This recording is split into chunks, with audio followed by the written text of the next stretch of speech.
As we have no apologies, we'll move straight on to my words of reflection. There's a couple actually, there's three, but it's all about honeybees. And there's a reason for this. Tanya and I were in a meeting the other day, and some people had a bit of an issue with honeybees being part of our long-term plan journey. So honeybees they were brought to New Zealand on the 19th of March 1839 by Mary Brumby. There are 28 native species of bee. They do not produce honey and rarely sting humans. They play an especially important role in many of our ecosystems because they are among the most critical and effective pollinators of native plants, including Manuka, Kanuka and Pahutakawa. My little quotes. There is one masterpiece, the hexagonal cell, that touches perfection. No living creature, not even man, has achieved in the centre of his sphere what the bee has achieved in her own. And were some other from another world to descend and ask of the earth, the most perfect creation of the logic of life, we should needs have to offer the, geez, that was terrible. We should needs have to offer the humble cone of honey. My second one, the way humanity manages or mismanages its nature-based assets, including pollinators, will in part define our collective future in the 21st century. The fact is that of the 100 crop species that provide 90% of the world's food, over 70 are pollinated by bees.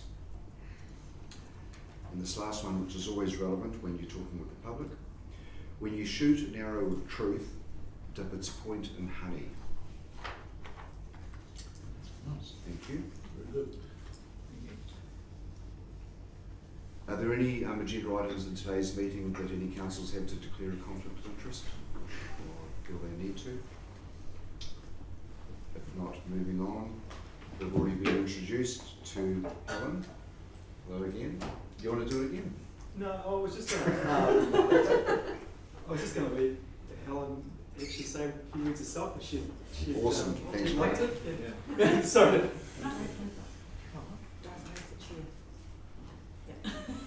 This is blocking camera. Oh, good morning. I'm excited to be here. I'm great sitting in on this morning's session, and I also came to Risk and Assurance yesterday. It's really given me a really good insight to how you guys work and your thoughts and feelings on some of the things that are happening in and around your district. And a lot of what I've heard this morning and through the feedback from your roadshow sessions reflects a lot of what I feel. I'm not from the Otorohanga district. I'm from just over the border in Waikato, but probably a very similar character. I'm very passionate about the rural sector, and I recognise that is something that's really important to this district.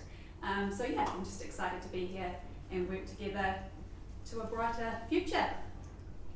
Awesome, thanks Helen.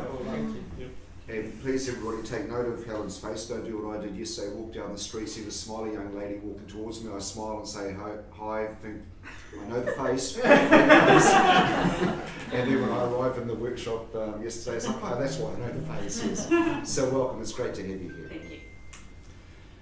Moving on to the confirmation of minutes of the Otorohanga District Council on the 21st of July 2020. Do I have a mover and a seconder for those, please? Moved Councillor Ferguson, seconded Councillor Johnson. Are there any matters arising from those minutes? Your Worship, I just wanted to report on the beach planting at Aotea on the 8th of August. Apparently they had a team of about 30 turn up and they planted just over 1,000 plants that day. Awesome. So, Okay, moving on to the receipt of minutes of the Otorohanga Community Board dated 5th of August 2020. A move and a second for those. Moved Councillor Christensen. I will second that. Nothing from there. We then move on to, just always way ahead of ourselves, which is great. My verbal report. So moving to straight after lunch really, which is great. Following our last council meeting, I've attended 13 of the drop-in sessions for the LTP.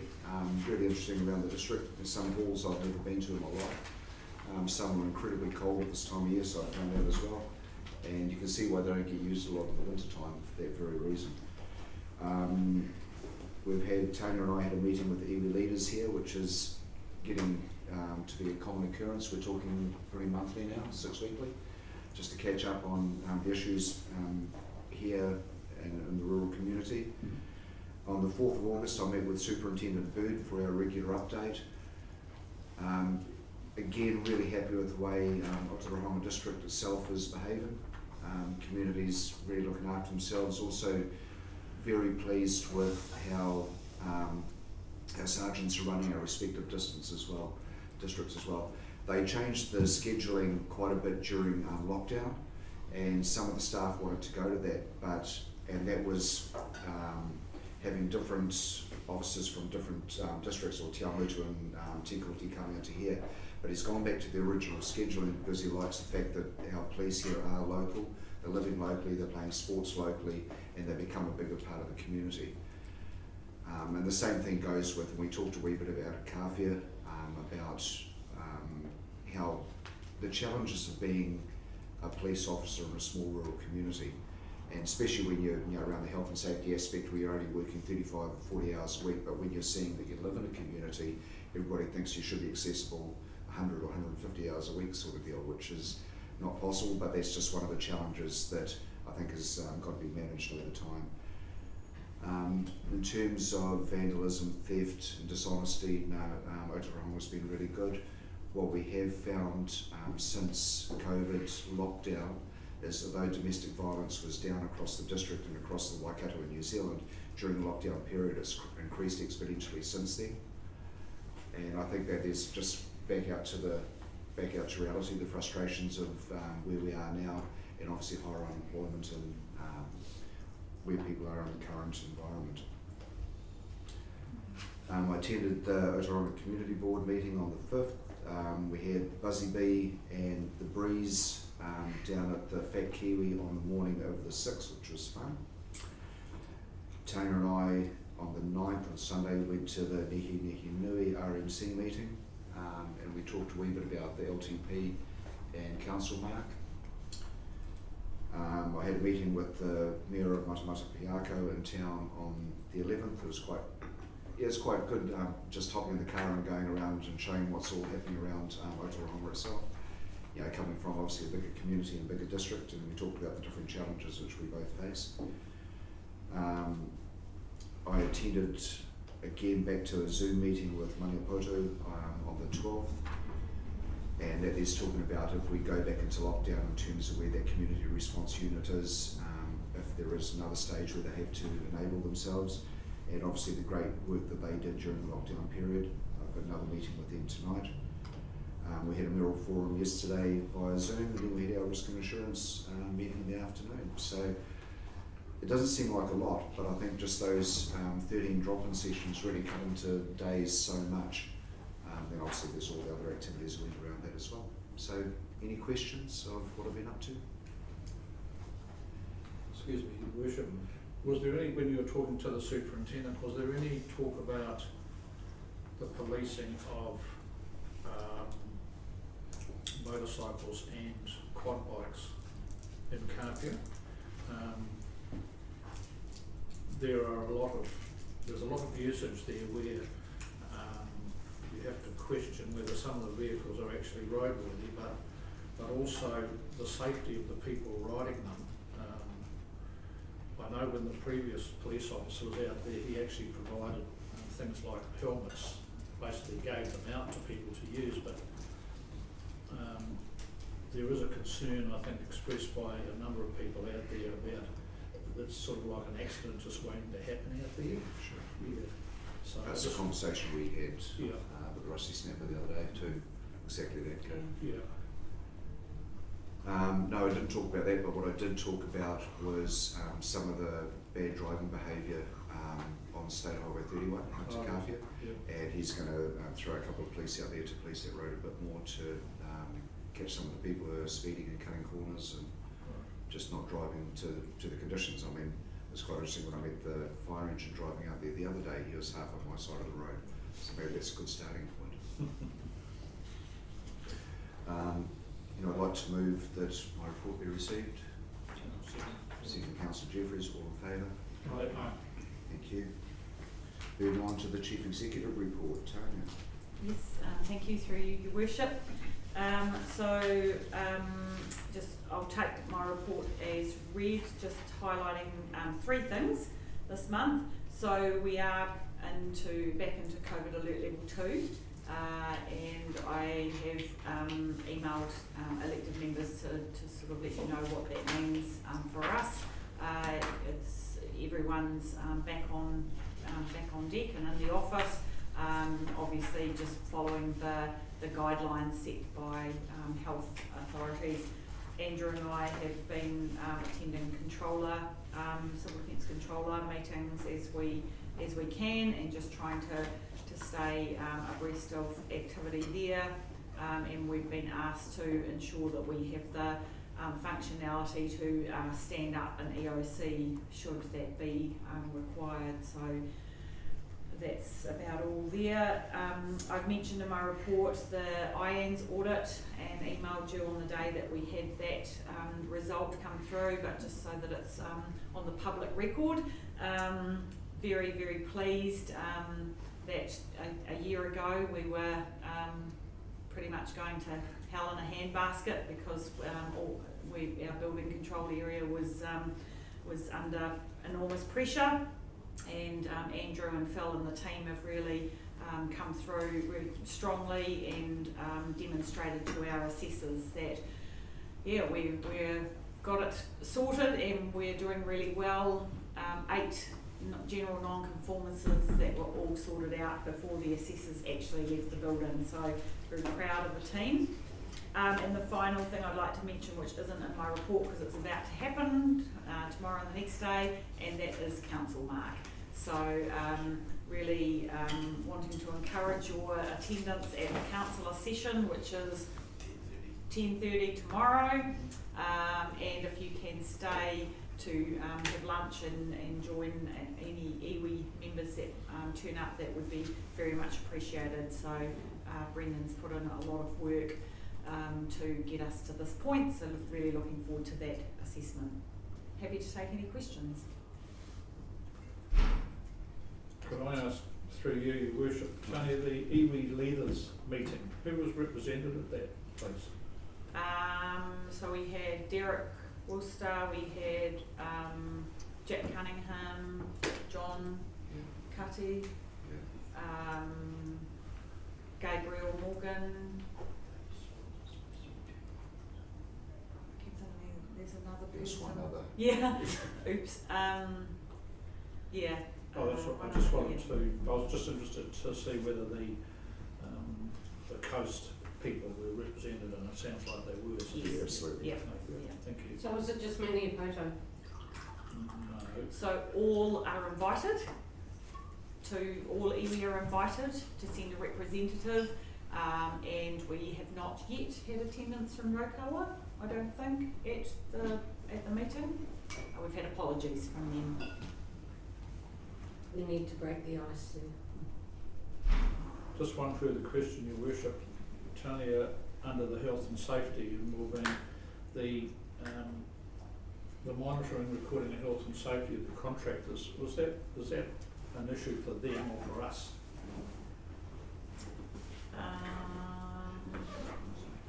Roger might be able to help me out here, so it will largely be in his area that this is happening.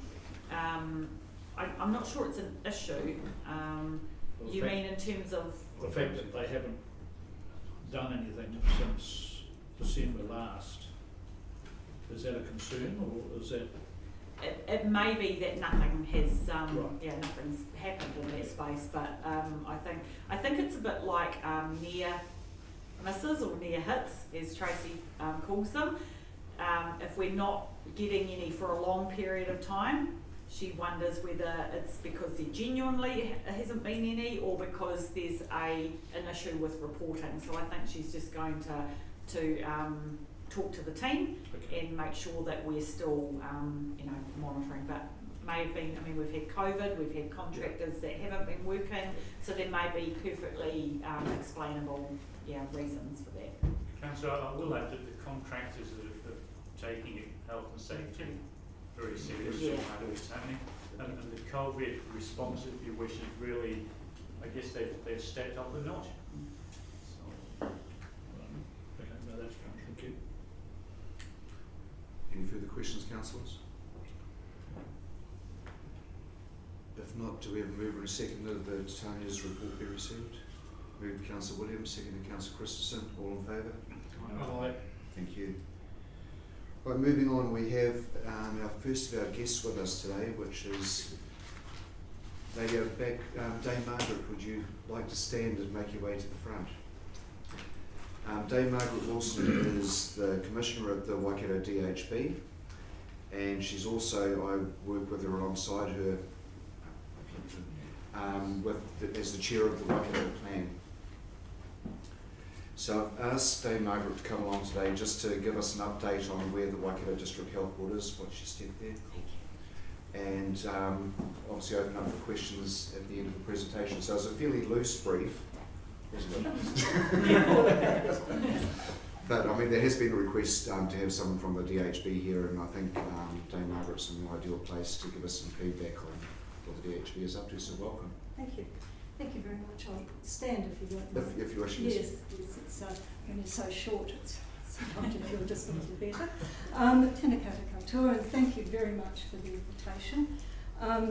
As Max has said, I'm a Deputy Commissioner at the DHB.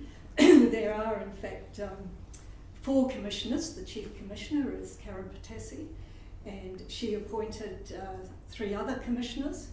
And we have Andrew Connolly, who's a cardiac surgeon from Counties Manukau. And we have Chad Peroni, who is involved in health matters of a variety of sorts. And there's me, and they're both from Auckland. I'm from Hamilton, or I should say I was brought up in Morrinsville. So I'm a Waikato person, though I was born in Gisborne. That was an accident, my mother said. It was my father's country, you understand, so she quickly removed us to her mother's country, because the family's been in Hamilton since about 1880, I think. My great-grandfather was a shepherd, evidently, there. So I've somehow ended up in Hamilton again, and I shouldn't be surprised. I think that's what happens. I think my involvement in health, to be quite frank, has been not beyond the personal. I had cancer when I was 17, so I had my leg amputated, which is why some days I walk better than others. Today's not a good day, but I'm walking, and that's the most important thing. So as a patient, I really, and an ongoing consumer, if you like, of the health services. So I did ask myself why I was appointed originally to the Waikato District Health Board. And I think it's important just to give you a little context as to what my own role has been en route to what I'm doing at the moment, into what we're doing as commissioners.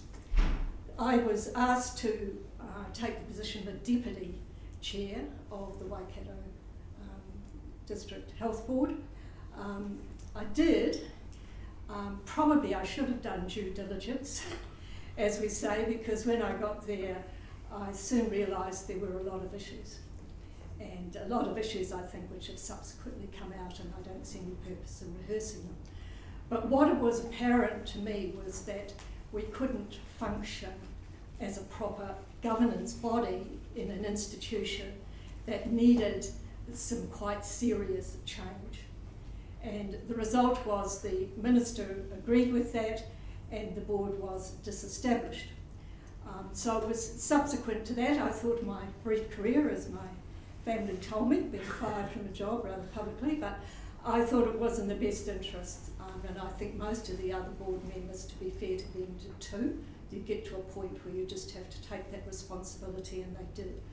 I was then approached to be a Deputy Commissioner, and I did wonder at the time, but I agreed because I felt we did need a local voice. I'd had some context, if brief, with the workings of the District Health Board. So I accepted the role as a Deputy Commissioner, and I'm pleased I did. It's been one of those steep learning curves in one sense, but I count myself really fortunate to be working with a group of people and in an organisation that has fronted its past, if you like, recognised things really do have to change. But you don't do those sudden radical changes, they never produce the long-term change, but that you have to fundamentally start changing the way in which we do things. So the first thing we did was appoint a new chief executive. So Kevin Snee is our chief executive, and he, in my personal view, has been great to work with. He also was faced, he'd come from the Hawke's Bay, so he certainly was experienced in DHBs, and DHBs that have a few issues also from time to time. So we worked as a team, and we have worked as a team from day one. And I think for that reason, we are starting to see some of the changes we'd attempted to implement actually coming to fruition. And while it's still early days, we recognise it takes time. We also recognise that what we've decided, and I'll go into that in a little bit, was we've had White Island, tragedy there, and as some of you may know, that puts enormous pressure and strains on any organisation in a variety of different ways, and it did on Waikato, but we responded well. And then, of course, we've had the virus, and we had our own issues there with a couple of clusters in Matamata and in an aged care facility as well. We've came through that, and I think we did a lot of learning, I think, through that exercise as well. And we now, of course, are all in level 2, so it's giving us an opportunity to put some of those learnings into practice. Not that we'd like it to be an ongoing reality for us, but I think it is a reality, certainly in the foreseeable future. So it's pretty taxing on an institution and the people in it, to be quite frank, particularly an institution that is embarking upon some quite serious changes in the way in which it delivers the model of care for health for the whole region. When we took over, the previous interim chief executive had initiated an exercise to try and establish where we did need the change. So we had that report when we started, so we didn't start from scratch. Report that was by and large accepted by most people, I think, in the organisation. The woman who did the report, Lena Singh, then we were fortunate enough to employ her basically in a senior executive role, but basically to implement many of the changes that were foreshadowed. So we embarked upon, it's always difficult when you're doing this because you can't talk about restructuring because that's a word that has connotations that are somewhat negative. So we decided to transform, but then others have also tried to transform, so I'm not quite sure what that really means. But what it means is we had some fundamental change. And there were 3 areas, I think, that emerged. And we've done report after report after report, and I must say, I really feel that sometimes it's better just to do than report, but never mind, that's a personal view. But you do need to know what you're going to do. So the 3 basic areas in which we've effected some change. The first, there had to be some what might call operational changes, the way in which you actually do business inside the DHB. And certainly that has meant we needed to change the whole executive structure, the decision-making structure, and that is what you may have read in the media, that is what's happening at the moment. So we're going through the consultation period, or the chief executive is, with the staff, to make really some quite fundamental shifts in the way in which we do business, who people report to, where they're responsible, what areas they're responsible for, etc. Now we're hoping out of that we may get some savings, in fact I think we might, but that's not actually the primary purpose of it. So it's not to fire people and to save money, but if we can do our job more efficiently, then my own personal view is that tends to follow. So we're doing those hard yards of consulting with people, explaining why we're having to change the way we do things. It would be, to be honest though, and as everybody would expect, Waikato, DHB had a very large debt. Probably only the Canterbury DHB had a larger one, and we're slowly but surely addressing that because that's the requirement from the Minister's letter of intent, which goes to all DHBs setting out what the expectations are, and that's one of ours. So we see being able to manage financially the organisation efficiently, but also at the same time being able to deliver health services that are appropriate and fulfil the needs of the people of the region. So the way in which we've attempted to do that was fundamentally to acknowledge one of our major issues is the lack of equity, particularly to Māori and Pacifica within the health system. And given the population of our region with Māori, it's demonstrably clear that there were some fundamental issues from systemic racism through to just changing the way in which the individual and their whānau in fact interact with the variety of health services that are available. So that's been a fundamental element of the whole change project. So it's a whānau based approach because we recognise it's not just the individual, but we've also recognised that within the organisation itself we have to provide leadership, we have to provide training, education and support, and that's what's happening. So the Māori health section of the DHB has been enhanced with good appointments, new appointments, and a serious look at the changing of role and also representation at the senior level within the organisation as well. So that was fundamental to everything we did. I suppose the other major issue, apart from internally within the hospital, which a lot of people feel health services focuses, is also what we have characterised as the locality approach to health. In other words, I'm very much aware that for nearly 10 years we've had a centralisation of services, probably not only in health, but it's been part of a general policy framework. I think like anyone who's experienced centralisation, they know it's a mixed blessing. And I think I saw in today's paper the president of the Local Government Association, David Cullers, yes, was saying pretty much the same thing actually. And he was saying it obviously in the context of local government. I agree with him 100%.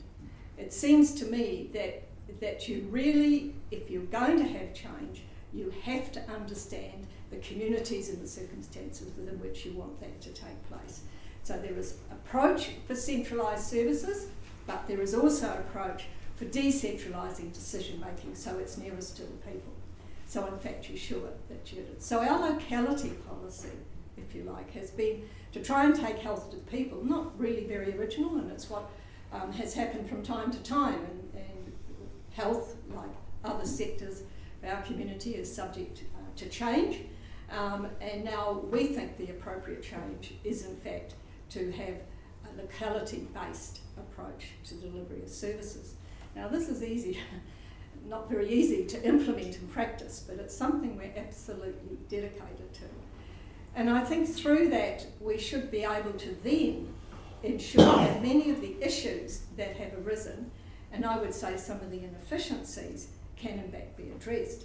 But to do that you have to have a different approach also to the way in which you deliver services. You've got to recognise, we believe, that health problems are often the end point of other social problems. Not enough food, no housing or inadequate housing, disruption of various sorts within family life. So health can't just be seen in its own bubble, if you like, but it has to, we have to have an approach where we reach out into the community as well. And I guess as the local commissioner, if you like, that's been my primary responsibility in some ways.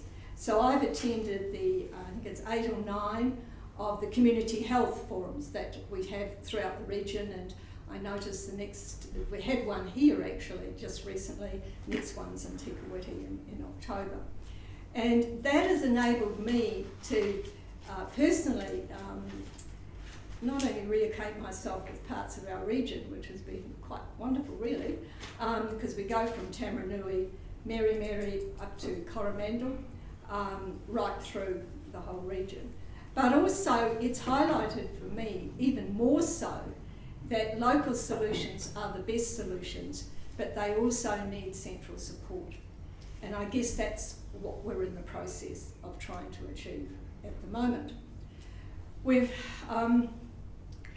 having a review of the way in which we do conduct those health forums at the moment, and we're trying to also ensure that the Consumer Council, in fact, is more involved, if you like, in the delivery of services at the same time. So the whole emphasis is not only locality, but also about involvement of others. I don't want to go on too long, but we do have some priorities also. And the priority that we've focused on at the moment, that's not the only one, but I think it highlights the focus in a practical way on the equity issue within the health services in the region, and that is diabetes. Diabetes and renal treatment. These are the two major areas that we've identified and we've been asked to identify by you. When asked what would be the area that they would see would be good to focus on, not ignoring all the other issues, I hasten to add, but if we were doing anything, that's it. So that's what we are doing. So we've undertaken a commitment there and working in partnership to try. It'll take time. These things don't happen overnight, as you well know. So it has meant much more involvement, I think, with the local iwi throughout the region, not only in that health system, but also in understanding their priorities and their issues as well. I have a feeling I've spoken quite a bit. I'll just finish on this and then ask questions, please. As Max mentioned, by accident, I suppose, I'm now co-chair of the Waikato plan. And like so many other people, I did ask what it was some time ago. And I am there as a DHB representative. And I put my name forward because it seemed to me if we were serious at the DHB about taking health into the community, of trying to understand what the needs of the community was, then in fact the Waikato plan was not a bad vehicle for us, in fact, to engage with, to be able to make real some of the generalisations I've been talking about. So with Max's support, we've in the process of setting our priorities for how we're going to go forward as an organisation. So therefore we've had a couple of, I think, quite interesting meetings. For me, as I've made quite clear, the focus is it has to be regional and it also has to be reasonably long term. Because while the virus has focused us pretty much short term, there are some issues that take longer term, and if you don't start now, you're never going to achieve anything. So it's really important, in fact, to not do knee-jerk reactions, but to try and identify where change is really necessary and who you can work with when you are trying to effect that change. So that's how I came to be involved with the Waikato plan. Never had I thought I would. However, like all things in life, if you planned it, sometimes it's boring. If you don't plan it, sometimes it has unexpected surprises, and they can be quite positive. So I'm delighted to be able to work with Max, and I did mention to him at one of our meetings, I would very much appreciate an opportunity to talk with you as local government, because we can't have a locality policy without you. Kia ora, thank you. Awesome, thanks Lady Margaret. I will open up to the floor. There's probably a few things that I suppose I just would like answers to. You're talking about the enormous debt that the Waikato DHB has. Are the DHBs fundamentally under-resourced anyway? Is that the bottom of it, or are they is it just a poor use of money? I think it's a bit of both, to be honest. I think sometimes the population formula hasn't been all that helpful, particularly in an area like ours where we've had quite a lot of population growth and continue to have as people leave Auckland or relocate. I think, yes, they probably are underfunded, but I don't actually think that was the primary reason. And in a funny way, if in fact we've been working, I might say, more efficiently in some ways, then it would have been easier to make the case that you were underfunded. In other words, I think the two are interrelated because you do need the evidence for that. But it's just, you can throw money at things, but it doesn't necessarily improve it.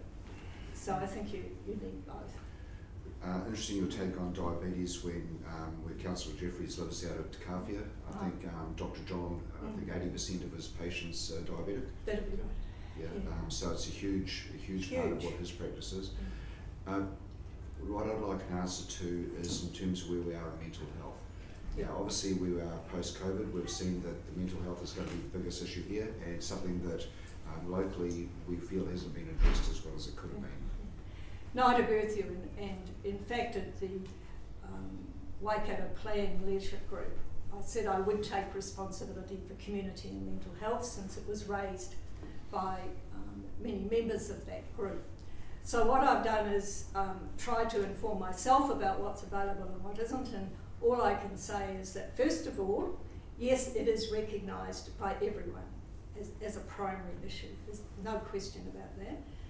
How you in fact address it is not always easy, because often mental health is associated with the Henry Bennett Centre and people who are seriously ill and do require that level of intervention and treatment. However, there are many people who have instances of what might be called mental health that can develop into something serious, but if you in fact can address the issues in time, then you may be able to ensure in fact that there's a better outcome for them. So as part of the locality policy, we've been trying to work mainly with iwi in various regions to set up access. I suppose access is an important concept here, to be able for people who need it, or they're far now, to be able to ensure they get it quickly, as quickly as is humanly possible.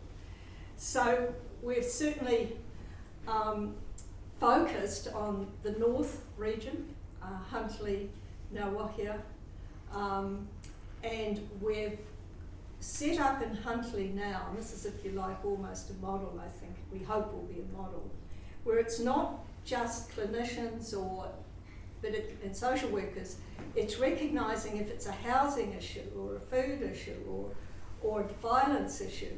In fact, there are also within the same locality, hopefully the same office or offices, where that sort of assistance can be dealt with. And we're doing that with Tainui there, to be able to ensure, in fact, that we start addressing particularly addiction issues as well, which is serious. Now, Otorohanga is on the list, so next year, we see that probably next year and the following year as being able to set up. I think COVID has put us back a little bit, but not enough to be worried about, I think. So we can work out, first of all, what are the facilities that are available, and in some ways you see there are quite a lot, but in another, people either don't know how to access them or they're not appropriate for that particular area. So we've done that, we've got some funding, we've also trying to work at various levels of provision of services. So is that community, pick up a phone, talk to someone. During COVID, we had people who were ringing, people we had identified that had access to services but couldn't come in physically, so they were phoned, and that turned out to be, I think, actually very beneficial for many. But they're also, we just got a centre started, I think it's in September, whereby we want people out of Henry Bennett and transitioning back into the community, but in a safe environment for themselves and others.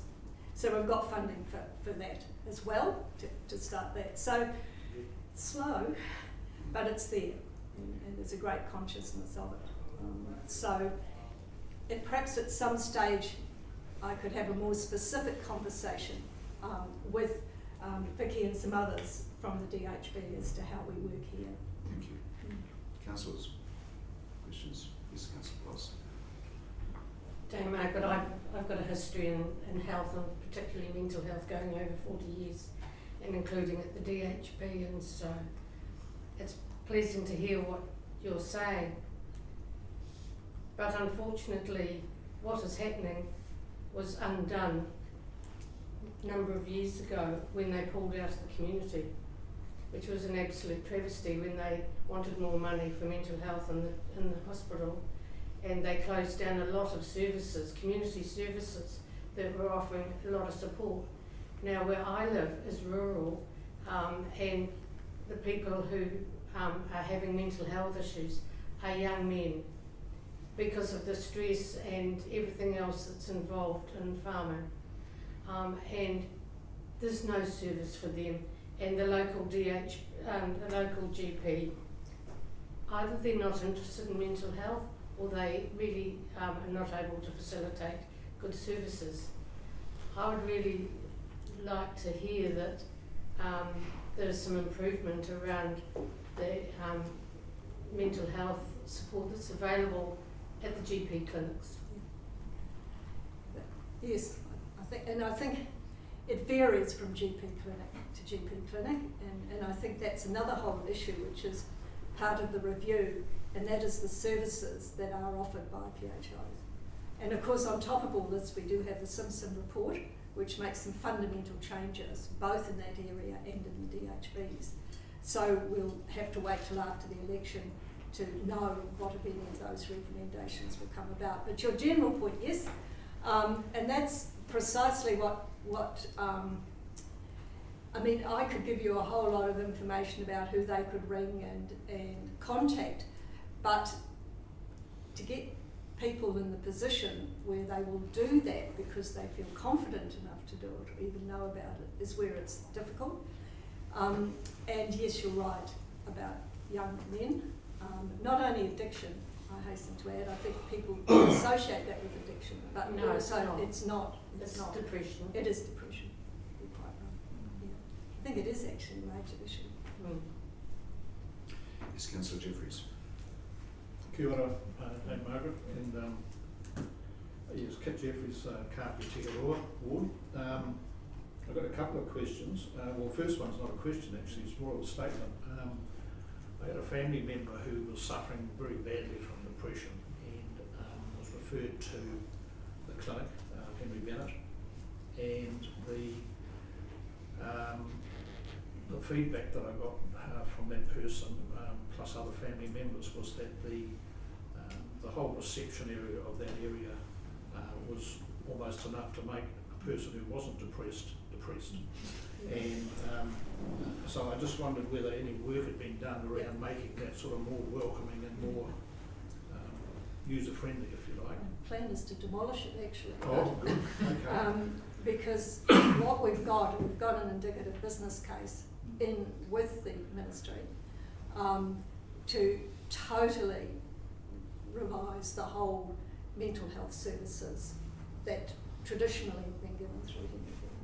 Because I think there is a recognition, and it's a recognition also as we don't want people to stay there longer than they have to, which is why we're also trying to develop those community safe environments where people can live. But I think your comment is well recognised, and we're just keeping our fingers crossed. But I think at the moment there does seem to be some money available, so we just have to convince them.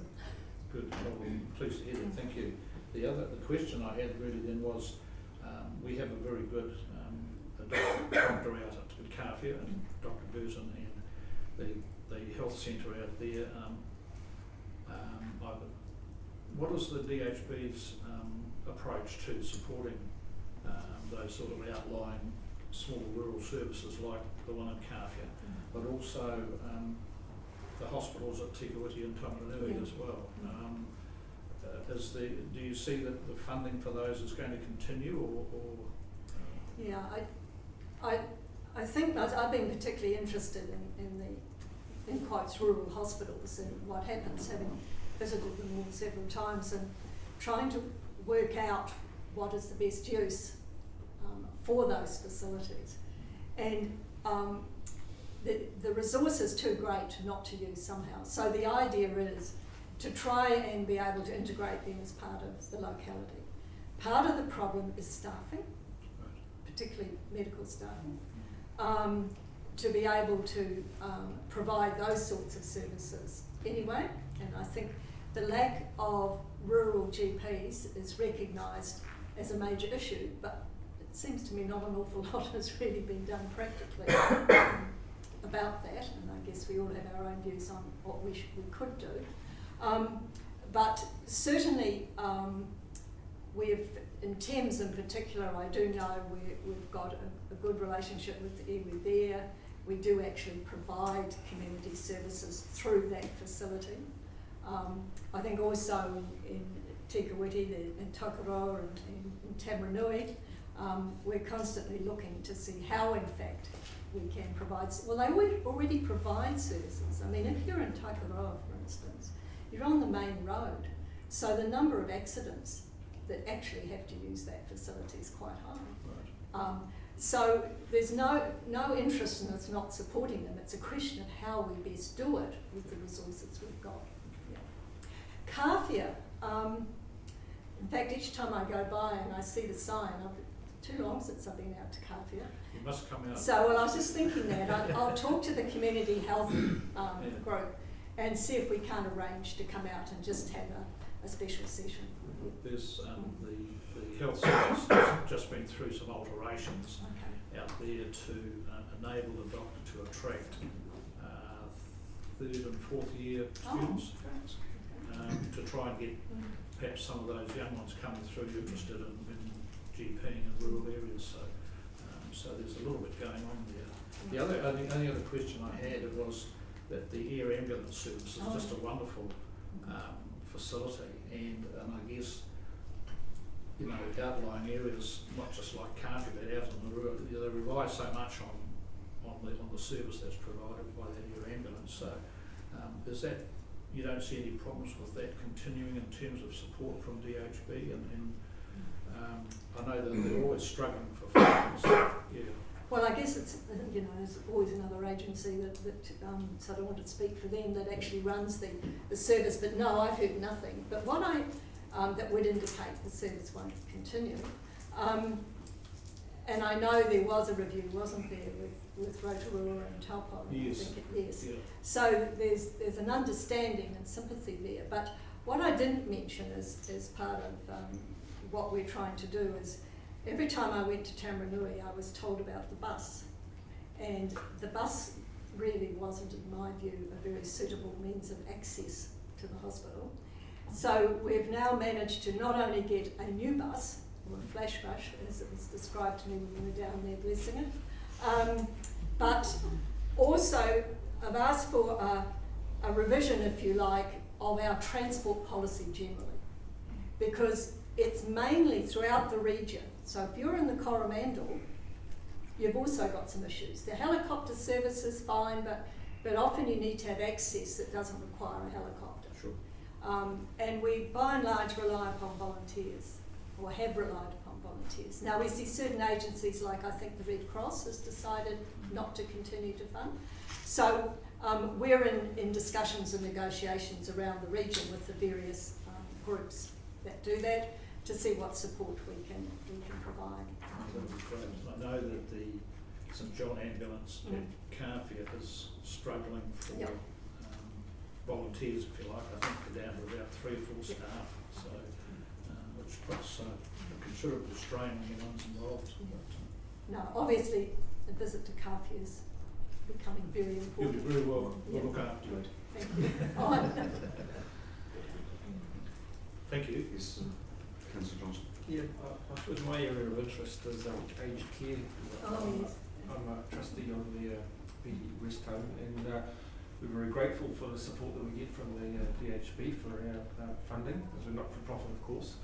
One of the interesting things is I'm just wondering about how the communication with central government goes for DHB, because especially things like when we have minimum wage rises and to keep equity with other staff members, and I guess you have this on a huge scale with hospitals and medical care, but particularly on a little rest home such as ours, that hiccup between funding coming through before when a wage rise occurs, and to keep that equity is a real imposition. And we run on a knife-edge budget, and it doesn't take much to tip it either way. And I was wondering whether you have those conversations with central government over that the timing of getting those the funding right for those wage rises. Yeah. Well, I think two issues, mainly the COVID-19 has highlighted the importance of aged care facilities, and not only the importance but the support that's actually required for them actually from DHB. So that's been quite good in one sense, if you like, and sort of raising awareness. And as we saw recently in Morrinsville, there was a visitation to an aged care facility there by someone, and it does appear anyway so far that people are negative. On the wage increases, I've just spent the weekend going through our annual plan. I often wonder why we can't have 3-year plans. You know, every year you seem to go through the annual plan, much of which is dictated by Wellington as far as I can see sometimes. And that's fine, that's part of our relationship. And I think central government, to be fair, would quite like to know what the wage increases are going to be as well, but they do have a greater idea and the parameters of what the boundaries are in terms of what can be tolerated. So I suppose what I can say is that yes, there is a consciousness there. So we put in our best guess in terms of our own budgets, as I guess you must with your budget as well. And then we make that quite clear to central government what we find tolerable and what we don't. So I think it'll be interesting to see with the next round of negotiations actually as to how they pan out. Going to be quite complex, I think. But yes, what you've raised is acknowledged. Thank you. Doing something about it practically is difficult, but at least it's on the agenda. Yes, Councillor Williams. Is the Waikato School of Medicine still well within the scope of your plans? I think not front of house, so to speak, and just simply because of it was demonstrably clear that the funding wasn't going to come through from the previous government or the current government, but we've got a new government after October. So I guess my understanding is the university hasn't given away the case, and in fact, in the meantime, has developed a program for nursing that's also in close consultation with the DHB, because it's the total medical staff actually that's an issue often. Doctors, yes, but the support staff and allied staff and nursing staff is also an issue. So the Waikato University has undertaken a program there. So I guess you could say it's probably positioning itself as best it can to be able to deliver a medical workforce in the general sense of that to the community as best as it can within the bounds of course, funding. But I just wonder for how much longer we can ignore the fact, I don't know if it's been ignored, but don't address the issue of rural health, particularly in terms of GPs. You have a very good conversation at Kāwhia when you come. Yes. Well, I'm old enough to remember, because I was at university, whereas many of my friends got paid to go into the country to be teachers, and many stayed and some didn't. But the result was there was a good workforce, and also some found they quite liked it and the lifestyle. So I think there are many ways. I know compulsion isn't actually seen as viable often these days, but it was not a bad scheme actually, and it wasn't compulsory. If you wanted to have your fees paid, then you did some time in the country. Good. Awesome. Dave Margaret, thank you so much for taking the time and coming to talk to us. Obviously, the health in our district is very important to everybody in this room, so just a gentle reminder to keep considering Otorohanga district. Right. Well, thank you all very much, and Kafi is obviously now front of my mind. Dr. Burton, is it? Yes. Yes, okay. We'll be in touch Great. and arrange a visit, I think. That sounds Be good. And then I'll arrange something in the longer term, if you don't mind, about community and mental health and who we should engage with That'd be more down fantastic. there. Thank you. Thank you all very much. Thank you. Thank you. Have a good meeting. Yes.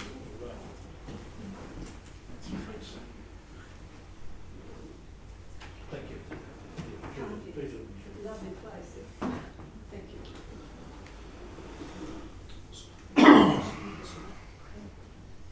Thank you. Now we've got CommSAFE next. Lovely lady. You got a good contact there. Yeah.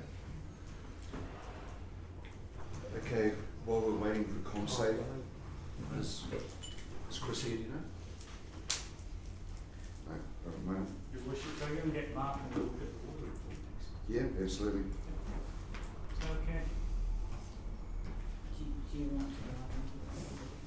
No, which is too big. I don't want to Just say. saying, probably a road closure might be more. Okay, let's might be just move. easier to tackle. Yeah, true. Move on to the application. Item 103, application of temporary road closure, Targa, New Zealand. Roger, hit that one instead, please. Your worship, I haven't got it in front of me right now, I'll go from memory. Still the Fern rally, I think, was the first one that run by Targa New Zealand. It's a sealed rally, and it's taking place on Sunday, or scheduled to take place on Sunday the 22nd of November, which, with it being on a Sunday, is quite helpful in terms of not disrupting school, things like that.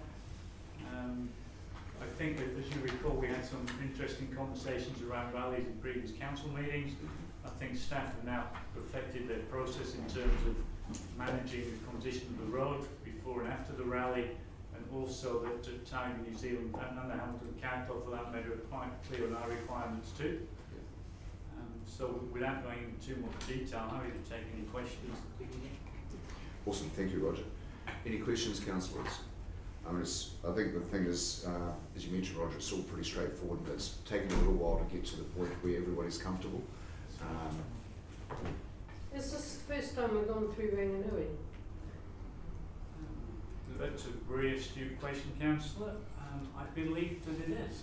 Yes, I am not aware of going up Ranganui Road. That's good. It's a bit of a different route, but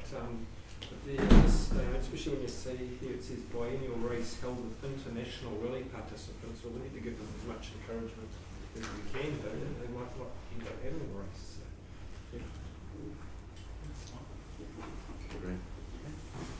No further questions, councillors? Okay, on that note, we've got a recommendation that the application for temporary road closure on the sections that are mentioned with the 10 points following. Read them all. I'm not going to read them all out. Be accepted. Moved, thank you, Councillor Kloss, second Councillor Johnson, all in favour? Aye. Thank you. Cheers, Roger. Okay, we'll go back, councillors, to the CommSAFE presentation. Chris, welcome. Make your way to the front of the stage. Did you have a presentation, Chris, or do you just want? Yeah. So I might just move myself out. Got transferred there and felt terribly bad-mannered in the last one. So. Yeah, sorry, we're trying to maintain some distancing, so it's people are It's it's a challenging. little bit harder. Yeah.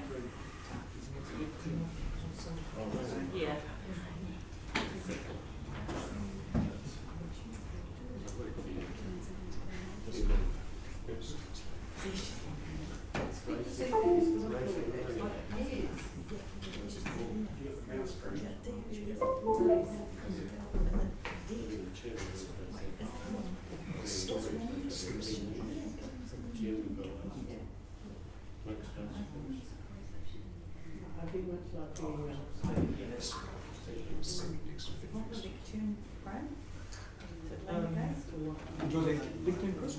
Nah.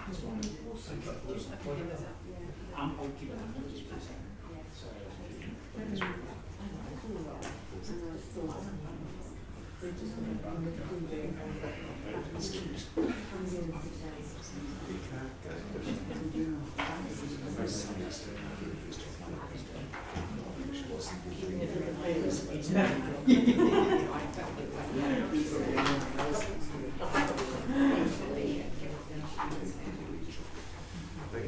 Over to you, Chris. Thank you. Your Worship, thank you all and councillors. Thank you for letting us come along today. I'm Chris Smith, trustee for CommSAFE, and Ethel Murray. Ethel's our chair. And over and behind is Mandy Merson, Amanda, who's our community safety officer. I still do it. I actually know two councillors, so I can. First of all, I'd like to thank you for your contribution to CommSAFE in the last 12 months. We live at a time when the rule of law is going to be under pressure. We rely on the thin blue line, which is the police force, and that's the difference between democracy and anarchy. CommSAFE is here, and what we want to do is be part of the community and make the community safer, all of us, to reside in. I don't know whether you know that in the Waikato, 25% of all rural crime takes place in the Waikato, which is significant. And there's a quad bike stolen every 2.5 days. So there are those in the community that want to do things that are not in the community's best interests. We see our role as a party that can assist the community to help itself. So unless we do more to help ourselves, we will have a community that's not the best place to reside in. So with those few words, I thank you for your contribution. It's a difficult subject, and it's something we all need to take an interest in for our community's sake and our own personal sake and welfare. Yeah, thank you, Adam. I mean, as somebody who lives in the rural community and has had stuff stolen off their farm. So you're part of that 25%? Yes. A lot of the time people say, well, it won't happen to me, it happens to somebody else. It will surely visit you sooner or later. And the more we do to help ourselves, the better off as a nation we will be, and the support and the respect for the wider community by all of us would be something we need to strive for. Anyway, Chris is going to do a presentation. Awesome. Cool. Thank you. Thank you. So thanks again. Thanks, Ethel. We just thought it's time that we just get an update of how CommSAFE has gone over the last 12 months. So I'll go through the screen. See, Graham's passed out all the handouts, so feel free to read it as I go through. And so it's just a bit of here we are. This is what we're going to do, what we hope to do going forward. So there's 5 trustees currently. We've just had one move to the Sunny Brooks Bay Committee. So it's Atheline, Ray Cohen, Bruce Thomas and John Wood. And you may know some of the other 3. They've certainly been around. I think John actually farmed down this way some time ago. In terms of the Charities Commission these days, part of these figures are taken up as part of our annual report that says what we've done. And you can see the numbers have certainly grown. We're committed that we'll do so many newsletters, hold so many public meetings, visit so many coordinated visits, visit people who have experienced crime. And sadly, you will see a lot of those numbers have increased over the last 12 months. And the indications are that that's going to continue. So our financial year is to 30th of June.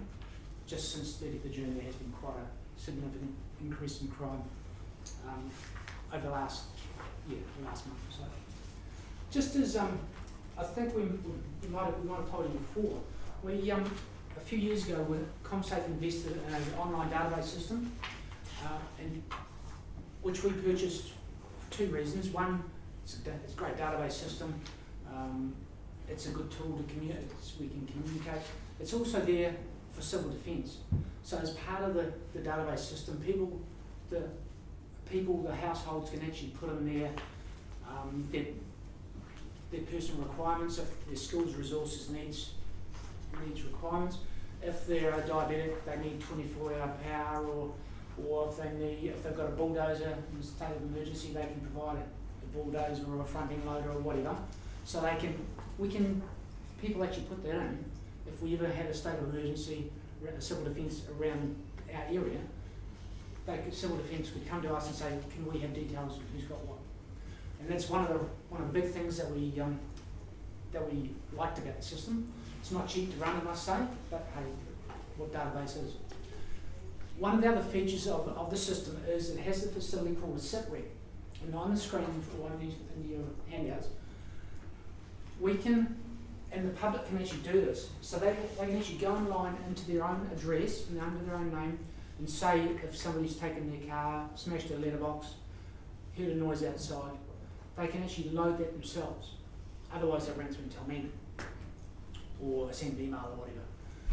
So, and as a function of it, we can actually get the map that comes out and shows where they are. That facility is exactly the same. It's not what, it's very similar, I should say, to what the police use for their police mapping. And under the policing these days, it's a needs analysis. It's done on needs analysis. So if you don't know, you don't provide. So the more that we get on that map, sadly, it shows there's a pattern if there's an issue. And so there've been a few burglaries around Arapuni. And these ones here are just in the last 2 months. That's from 1st of June. Sorry, 1st of July. Okay? So it's pretty scary. And then if we just pull that map up, we can actually see fully what they are. Whether it's all sorts of different things. So CommSAFE with the 2 aspects, neighbourhood support and then the community patrols. So we have got vehicles. You may have seen them around Otorohanga. They have been down here, I assure you. I've been down here in the middle of the night, sort of cruising the streets and around the rural areas, just in one of these vehicles, just checking to make sure things are okay. So I can't say we come down every week, every fortnight, but I assure you, those vehicles have been down here, have been through the rural roads. The stats there, roster patrols, so over the last 12 months the patrols have increased. We generally try and patrol Thursday night, Friday, Saturday. It's 4 hours a night, two people in the car, so that's 8 hours of volunteer time every night, or each time it goes out. Been 25, so there's been currently 25 patrollers. Well, I think that's actually increased now to over 30. Just under 2,700 hours of patrol in the 12 months. 365 instances, so one a day that we've reported to the police. And then 28,500 kilometres travelled. Okay. It adds up. Sometimes it can be a very long night, sitting in a patrol car, nothing's happening, nobody's being naughty. That's our goal. So Chris, just a question there. Yes. Like 2,600 patrol hours, 28,000 kilometres, travelling 10 kilometres an hour. Do you park up in places a lot of the time? Times they do it, they can park up. Like quite often park in the middle of the main street in Te Awamutu as the pubs get ready to close. Just sit there with the cars do have dash cams, which the police will access at times, so they can get footage of what has been happening. We have our dash cam used for as evidence in courts, that sort of thing. So, yeah. But yeah, there are times where we do park up and just listen seeking noises that are happening around town, around the area. But there is a lot of travel. On average, patrollers would probably do, average night would be 100k a night, 120k a night. But yeah, there are a lot of other times where it does out. The other aspect that CommSAFE does, Waikato District Council asked us to take over the monitoring of the new CCTV system in Waikato District, which we sadly was interrupted through the when COVID hit us in March, and we had training all done, all sorted, people ready to go, and then all of a sudden we had lockdown, so and we were locked out of the room. But yeah, that is up and running now. So I was actually at a meeting yesterday talking about the CCTV and getting a report, looking at what else can be done. Talking about more cameras for other areas. But yeah, so that's the third facet of CommSAFE. The neighbourhood support, we were looking after the whole community, the patrols, they're around about at night and during the day as well, plus also the CCTVs. Now, Otorohanga. So it says we, so currently on our database system, 3,819 people, which comes up. A large, I must say, and I assure you we don't write this just for the sake of, because we're here, a large portion of those people are in your northeast side of your district, and it's probably as a rural area, that would the Otorohanga and Nahipi to Te Kawa, Narama, they'd be probably one of the most supportive, active areas of our system. And yeah, they communicate regularly with Mandy. Yeah, probably more so than a lot of the others, apart from Te Kawa at times. They're hooked on it. Sorry? They're hooked on it.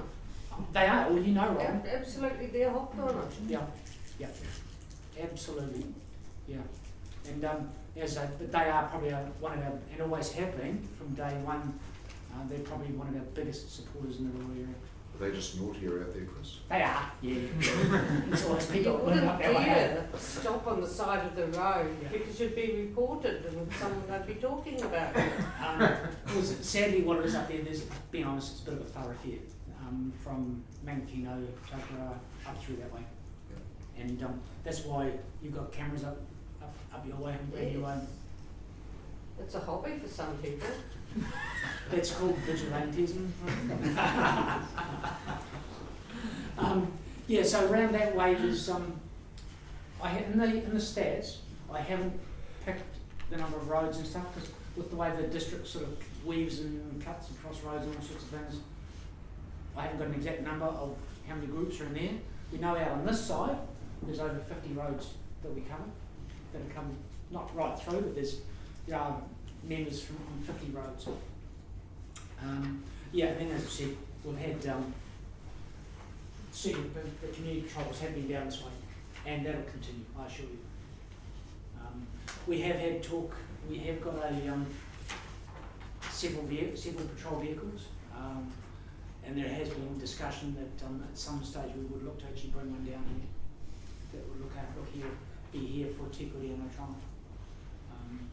We have got currently, can't remember his name, that's just signing up to be a patroller. Can you remember me? Stefan or... No. There's somebody that lives down here that's just joined CommSAFE as a patroller, yeah, so potentially going forward we'd actually look to use him as a lead-in to actually get more down here and actually look to get a car down here, ideally. Which certainly Craig down at Te Kuri Place is more than happy about. Now, opportunities. Great committed trustees. We're all committed. Probably should be committed to other things, but got a very motivated community safety officer. Mandy can say a few words in a minute if she wants. So Mandy's been on the job 6 weeks. Beginning of July. We've got really great connected communities, enthusiastic patrollers, and police love us. We have a very good relationship with the police now. I must say over the, as you know, I've probably been around with CommSAFE since it was established. We haven't always had that sort of connection. The sort of ebbs and flows depending on who's sitting in the chair at the time with the police, but there's a very good commitment and connection with the police now, and there's no reason why that won't continue. Certainly with my networks with the police through the district, the police, the whole district is very supportive of the neighbourhood support, the community patrols, anybody that does this sort of thing. And like Ethel said, the only thing that's really our risk is the inability to fund Mandy, really.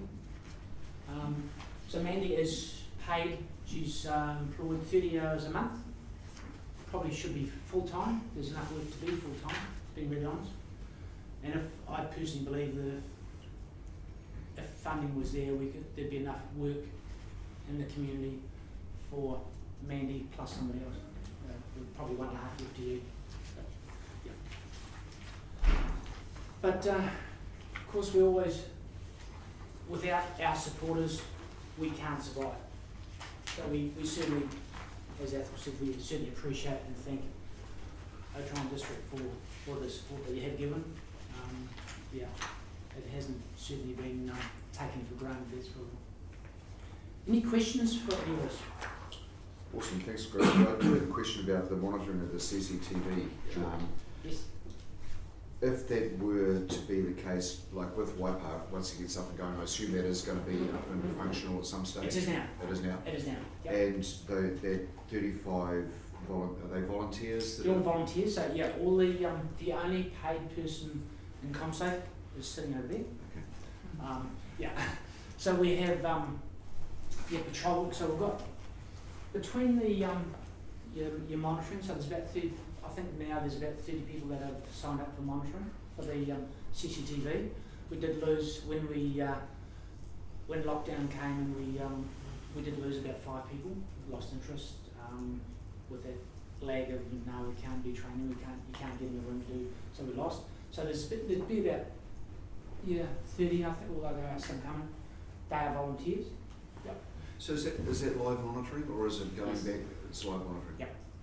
So those cameras roll around day in, day out. There are 13 cameras through the district. We talked yesterday about where others would go.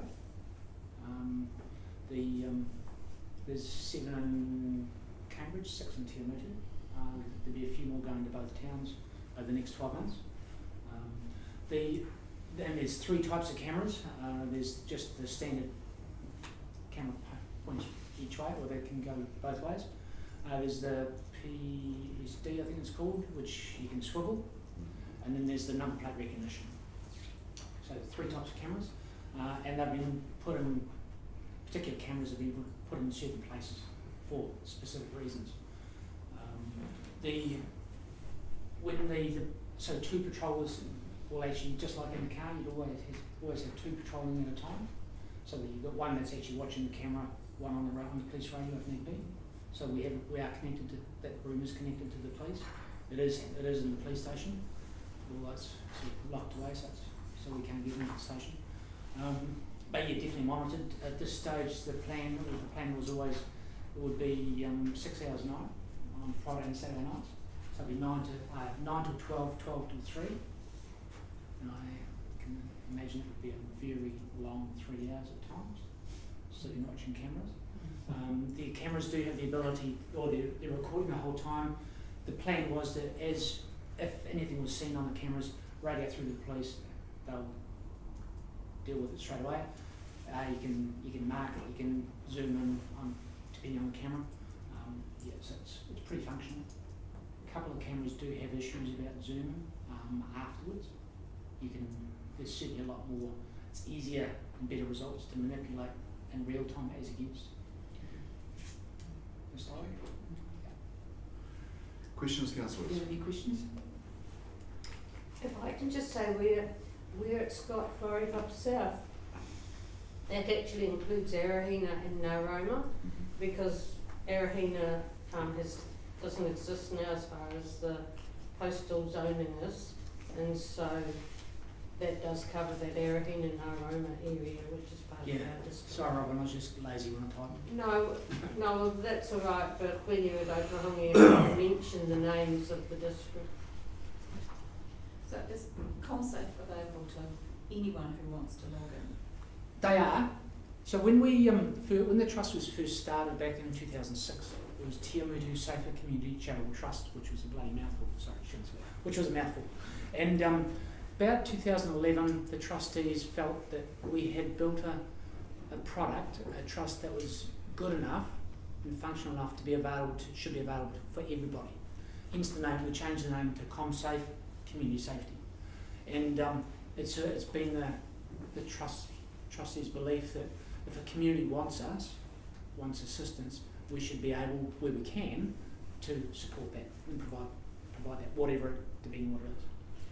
Is it a subscription service or a voluntary subscription service? Or? For those districts, some are free, although it's very limited. It is all voluntary, to be honest. Ideally, the more, I shouldn't say it's free because there is a cost. Obviously, the cost is paying Mandy the database system. Probably costs about $70,000-$80,000 a year to run the trust as it is right now. As a resident, There's no charge. Yeah. No. So anybody doesn't matter where it is, where you live, where you are. You can log into www.comsafe.co.nz and you can join straight away. So, and we've got people on the database who have lived here and have gone away or have heard about CommSAFE and just want to join, and that's fine. So have you got an option, like on the website, do you say we're a free service, but if you'd like to give us some money? We always seem to make it quite clear we'll take money. Yeah. I've just joined. Oh, have you? Yeah. No. So you should get an email back. Yeah, I have. You've already had the email, and so you need to click on the link. I have. Has it told you? It works. I'm going to watch I'll just reply what's with you, We'll just reply to what you said. I was just thinking the same, there's no opportunity for me to say, acknowledge it's free, but I'd like to make a $10 donation or a $20 donation or something like that. We'll change that. So, yeah, that's what I was just over the years we have certainly talked about doing it, and a lot of community do actually give money, do donate. There are a number of donations through from your Royal Women's League, your Lions, Rotary, that's other community organisations, and certainly from public. Ideally, would love to say that everybody that's signed to the system just give us $10 a year, and they'll make a huge difference. But thank you. Small bit of change can make the world of difference. Yeah. Well, yeah. We collected money for the CCTV, and people got generously to that, didn't they? So there's no problem getting the money for the cameras. No. Probably it is, and there's other areas that I know of, actually some other areas that are in your district that are just out of Waikato that have got cameras as well, similar to you. Yeah. And they've done the same. They just communicate to their residents, to their road people that live in their roads, and they fund it themselves. There are linkages there so that the police can generally have a link into those cameras if need be. But Yes, Councillor. Because could you just look at how many subscribers the right word? Currently there's 3,819 on the database. Right. How many of those are actually out on the west coast areas like the Carfies, the Oak? Being honest, I can't tell you right now. I didn't bring those figures. Right. It's a reasonable number. Okay. Yeah, so out that way, so there's obviously it covers 50. There's people on 50 roads that are connected in the system. Yeah, it's interesting. It's the first I've heard of that, to be honest. Okay. Yeah. And how much influence do you have on the community patrols side of things? I can't be used to have a community patrol. Aotea has currently got one. Yeah. But I'm part of a trust that operates as an umbrella group for some organisations in Carfield. And we currently hold funds for the community patrols out there, which have been sitting there for ages not doing anything. So we'd like to try and get the community patrols going back up again if we can get some interest. But certainly if we've got interest out there. Yeah. We can certainly deal with. We're more than happy to look at. Who was the man that we dealt with originally? He came from over Cambridge Way, or Dale Nix or something. Oh, Daryl Nix, who was previously was our community safety officer. Oh no, I'm talking about the community patrols. Well, it doesn't. Dave Forsyth, he's Yes, that's, I think it might have. Dave Forsyth. He's in charge of AOT patrol, Okay, and he's he's one of our patrollers. right. He lives he's out of Chikawa. He is, yeah. Yep. Well, look, Yeah. we've actually got a little website out there called the Car for Connection, Yes. and we'd be very interested in getting some information Okay. from you that we can actually circulate through that Right. website. Yep. Thank you. So, Yeah, we're more than happy to. yeah, Yep. Mandy's cool. Yeah. Yeah. No, we're more than happy to look at that sort of thing. okay. So community patrol, both Labour Sport and community patrols are part of national organisations. CommSAFE is a member of both those organisations. So Labour Sport New Zealand and Community Patrol New Zealand. As it turns out, I'm the district coordinator for Labour Sport, so I cover the whole Waikato Police District, which is Carfield, Raglan, out to Coromandel, Okino, Bendigo. So we have, and then I have a counterpart, Alan Sol, who looks after community patrol. So we certainly have connections and can Oh, deal. it's Alan that I've dealt with previously. Alan Sol? Yes. Yeah. That was when Constable Griffin was out at. Oh, with Griffin. Yep. It was Griffin. Yeah. Yep. Because I did, I went out to Carfio to a community meeting there probably 5-6 years ago now, maybe. I was No. probably at it. Yeah, and it was, Griff had run it. It was not long before he left. Yeah. Yep. No, more than happy to look to see what we can do for you. Okay. Oh, well, thank you. Chris, it might just be worth talking to council about how you're funded, what Yep. percentage comes from Sure. Waipara and percentage Otoronga's home. Yeah, we've certainly we're quite upfront. It's in the register. You can certainly check it, look at it any time. So as I said, it costs us about $80,000 a year to run the operation, run the trust. Waipara District Council gives us $40,000. Okay. We have in the past few years we had 5,000 from yourselves.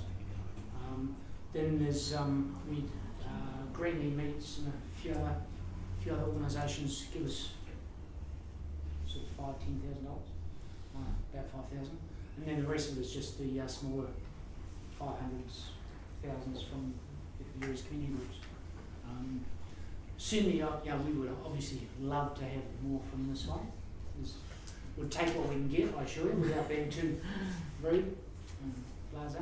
Funding is an issue, isn't it? Absolutely. As I said on that last slide, the biggest risk for CommSAFE is the funding. And there's no question that over the years, 2009 we actually so we started the trust 2006.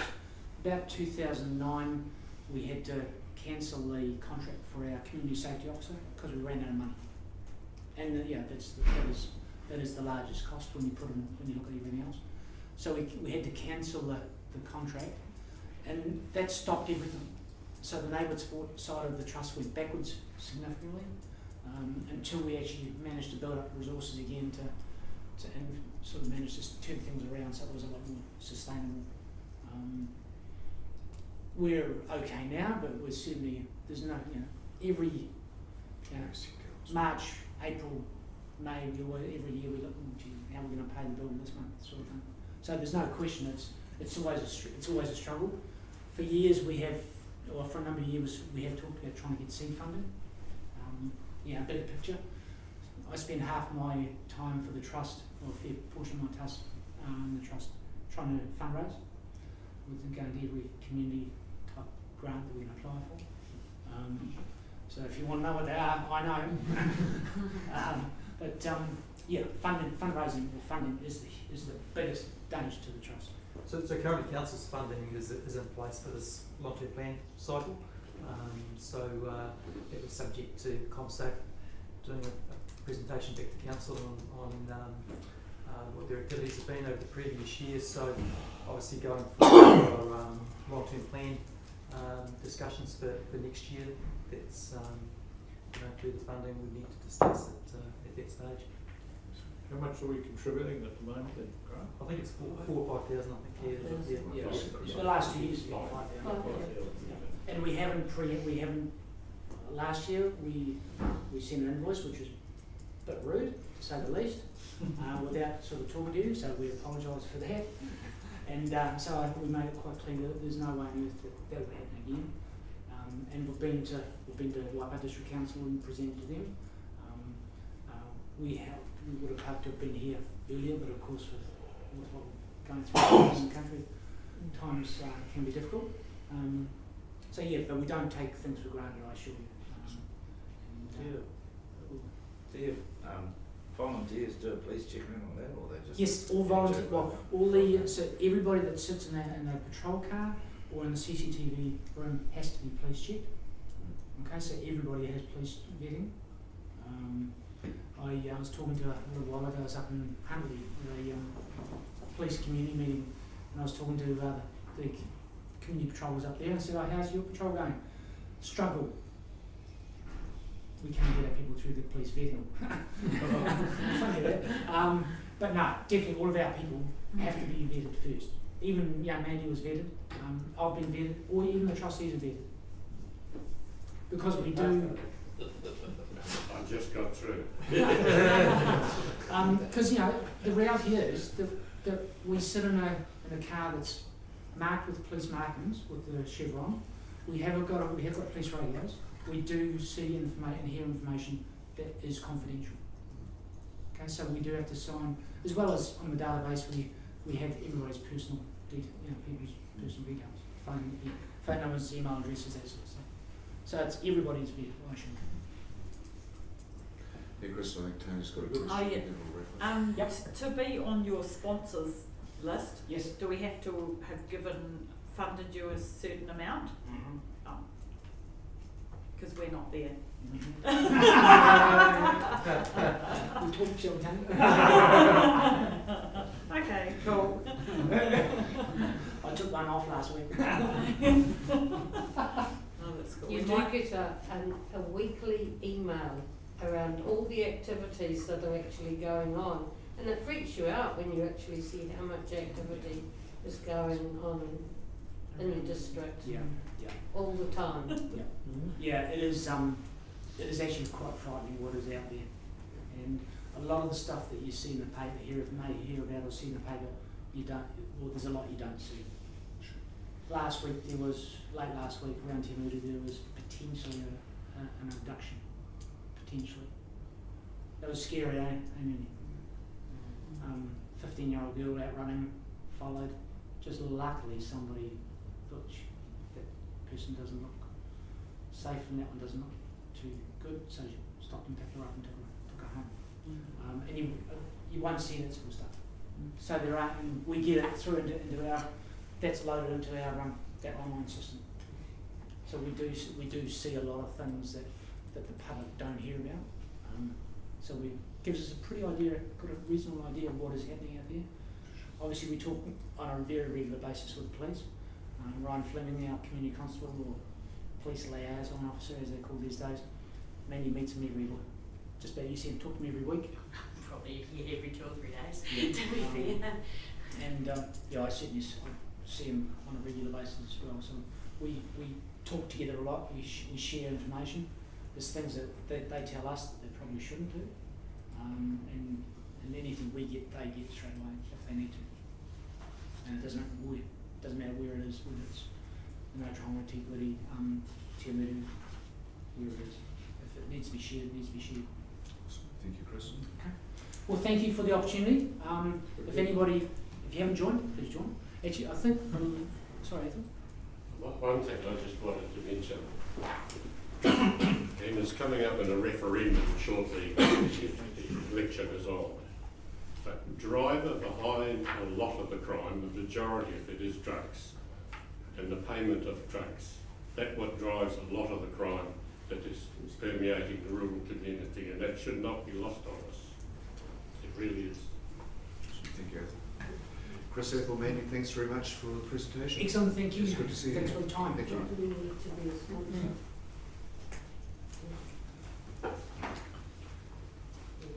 Okay. Thank you, Robin. Thanks for your time. Thank you very much. Okay, thank you.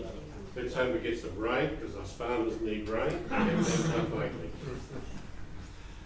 It's on its way, I think. Which will? No, you need to be out the way you Well, came in. thank you. Where is that?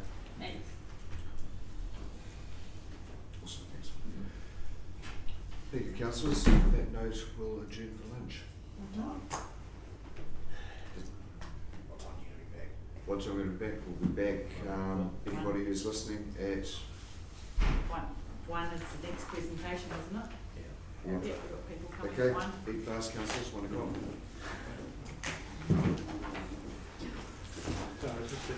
No. There's a plate each. Yeah, I having second helpings today, to share with you.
to the Arts Navigator Creative Waikato. So we've got, I've just told your names and I've got them already. So Des is one of you. And Jerry, welcome. Where do you want us to? Anywhere up the front. I have So you've got one already? so you're totally visible. I wonder if I grab this to lend some papers on so I'm not awkwardly Just watch the health and safety wire on the ground there. Yes, so if I go here, is this That's absolutely socially distant enough and all of those appropriate things? Tēnā koutou katoa, or Dr. Jeremy Mayo, Wīngoa. Hello everyone, my name is Dr. Jeremy Mayo and I'm here on behalf of Creative Waikato, the arts development organisation for the Waikato region. And I'm joined here by my colleague Des Ratama. Creative Waikato, for those who are unfamiliar, operates independently across the Waikato region to provide strategic direction and support for sustainable arts, culture and heritage development. We work with funders, councils, artists and arts organisations to work collaboratively to ensure that the Waikato prospers with diverse and transformative creative activity. We are navigators who lead the elevation of creativity in our region and collaborate to provide opportunities for cultural well-being. Let me start by saying that I believe that the arts are a vital aspect of the lives of individuals and their communities. Arts and culture can illuminate our inner lives and enrich our emotional world. The arts help us to define and express ourselves as well as to engage with each other in our communities. They are powerful levers for promoting positive social change. The arts function as the conscience of our society. They show us that we make the world rather than simply inherit it. I've been fortunate enough to be actively involved in music, theatre and various other art forms for the majority of my life. Early on as a participatory activity through music lessons, school and community drama groups and watching various performances, and now more recently as a creator of a range of arts experiences, as well as in this role as an advocate for the arts as an essential service. The arts are a coping mechanism for humanity and they are central to my daily life. One of the primary reasons we make both private and public investments in the arts is for the inherent value of culture. The arts can be life-enhancing and entertaining, whilst also helping us to define our own identities. They have social and educational benefits, as well as various economic ones. Arts and creativity are fundamental in building a healthier society. In fact, this view is widely supported, and here in Aotearoa, New Zealand, research from Creative New Zealand shows that a majority of people believe that the arts help improve society. They say that the arts are good for you, and the evidence states that arts contributes positively to our economy as well as to our society. And it's through continued support and investment that many of our young people and emerging artists are able to get their start in this vital field. Creativity can encourage civic engagement, build resiliency, and contribute to quality of life. More and more studies are highlighting the positive outcomes that art and creativity can have on community and well-being, and it is exciting for me as someone who is involved in the community to see various artists and arts groups creating opportunities for all people to engage with arts on many levels, and that there is continued support for them from people who recognise that the value of art is well beyond a price tag. That engagement with art and art making processes is vital. Arts engagement offers various social benefits, including being part of the treatment for mental health, as well as encouraging self-confidence and self-esteem. As part of the ongoing COVID response, we have seen an upsurge in creativity and engagement in the arts. Art has served as a coping mechanism for humanity, a tool to come to terms with our situation, to find solace, to find connection, to find peace. Art is a powerful and transformative element that should be at the core of any recovery work, as well as being a fundamental part of society. In one example of health benefits, there is a program in the UK called Arts on Prescription, where GPs can prescribe the arts. This entails the patient having a meeting with a person in the community who is knowledgeable about the local arts community, and they discuss what is going on in their life, and then an arts activity is prescribed. So far, the trials of this have had remarkable success and is being rolled out on a wider scale in the UK, and that's something that could be possible here as well. Arts engagement has been shown to increase teenagers' capacity to communicate and to learn and to relate to each other, to tolerate others, as well as making them more likely to vote. Increasingly, such benefits are not presented as happy byproducts of artistic activity, but as a part of its very essence. Art testifies to the power of the human imagination, the unique capacity that we have to dream. Art tempts us to move beyond our perceived boundaries and limitations, to explore a curious and creative new world of possibilities, and I'm convinced that if more people actively engage with art, the world would be a much better place. So why are we here? Oh, lost my page. We're collectively dealing with a unique and traumatic period of unexpected change. We're in a time of recovery, and we need to take a moment to explore what opportunities are emerging and how we can collectively activate them. So what we're talking about is the Waikato Arts Navigator. This is a framework developed by Creative Waikato, which is available to all councils in the wider Waikato region, and its goal is to build a collective vision for the arts and creative outcomes for all of our communities. The ultimate objective of the Waikato Arts Navigator is to have all councils in the regions making decisions for arts development with the following outcomes in mind: creative prosperity, creative experiences, creative well-being, and creative excellence. We know that the Navigator aligns itself with the long-term plan and finds that arts-based methodologies can support the vision from this council. We see that the arts and culture as a part of, well, they are a part of the bigger societal ecosystem, one that brings cultural practices into spaces and places and develops outputs which lead to positive outcomes and clear benefits for the community. We also know that an arts-informed lens is applicable to all elements of the work that you do. There is a way to explore how an arts-based understanding can be applied to the community and the way that we can collectively enable the establishment of a clear and engaging sense of identity both within this district and ultimately for the broader Waikato. In the earlier phases of the Waikato Arts Navigator, we completed some research within the community, examining strengths, capturing a picture of what exists and where those strengths are. This work was developed in 2019.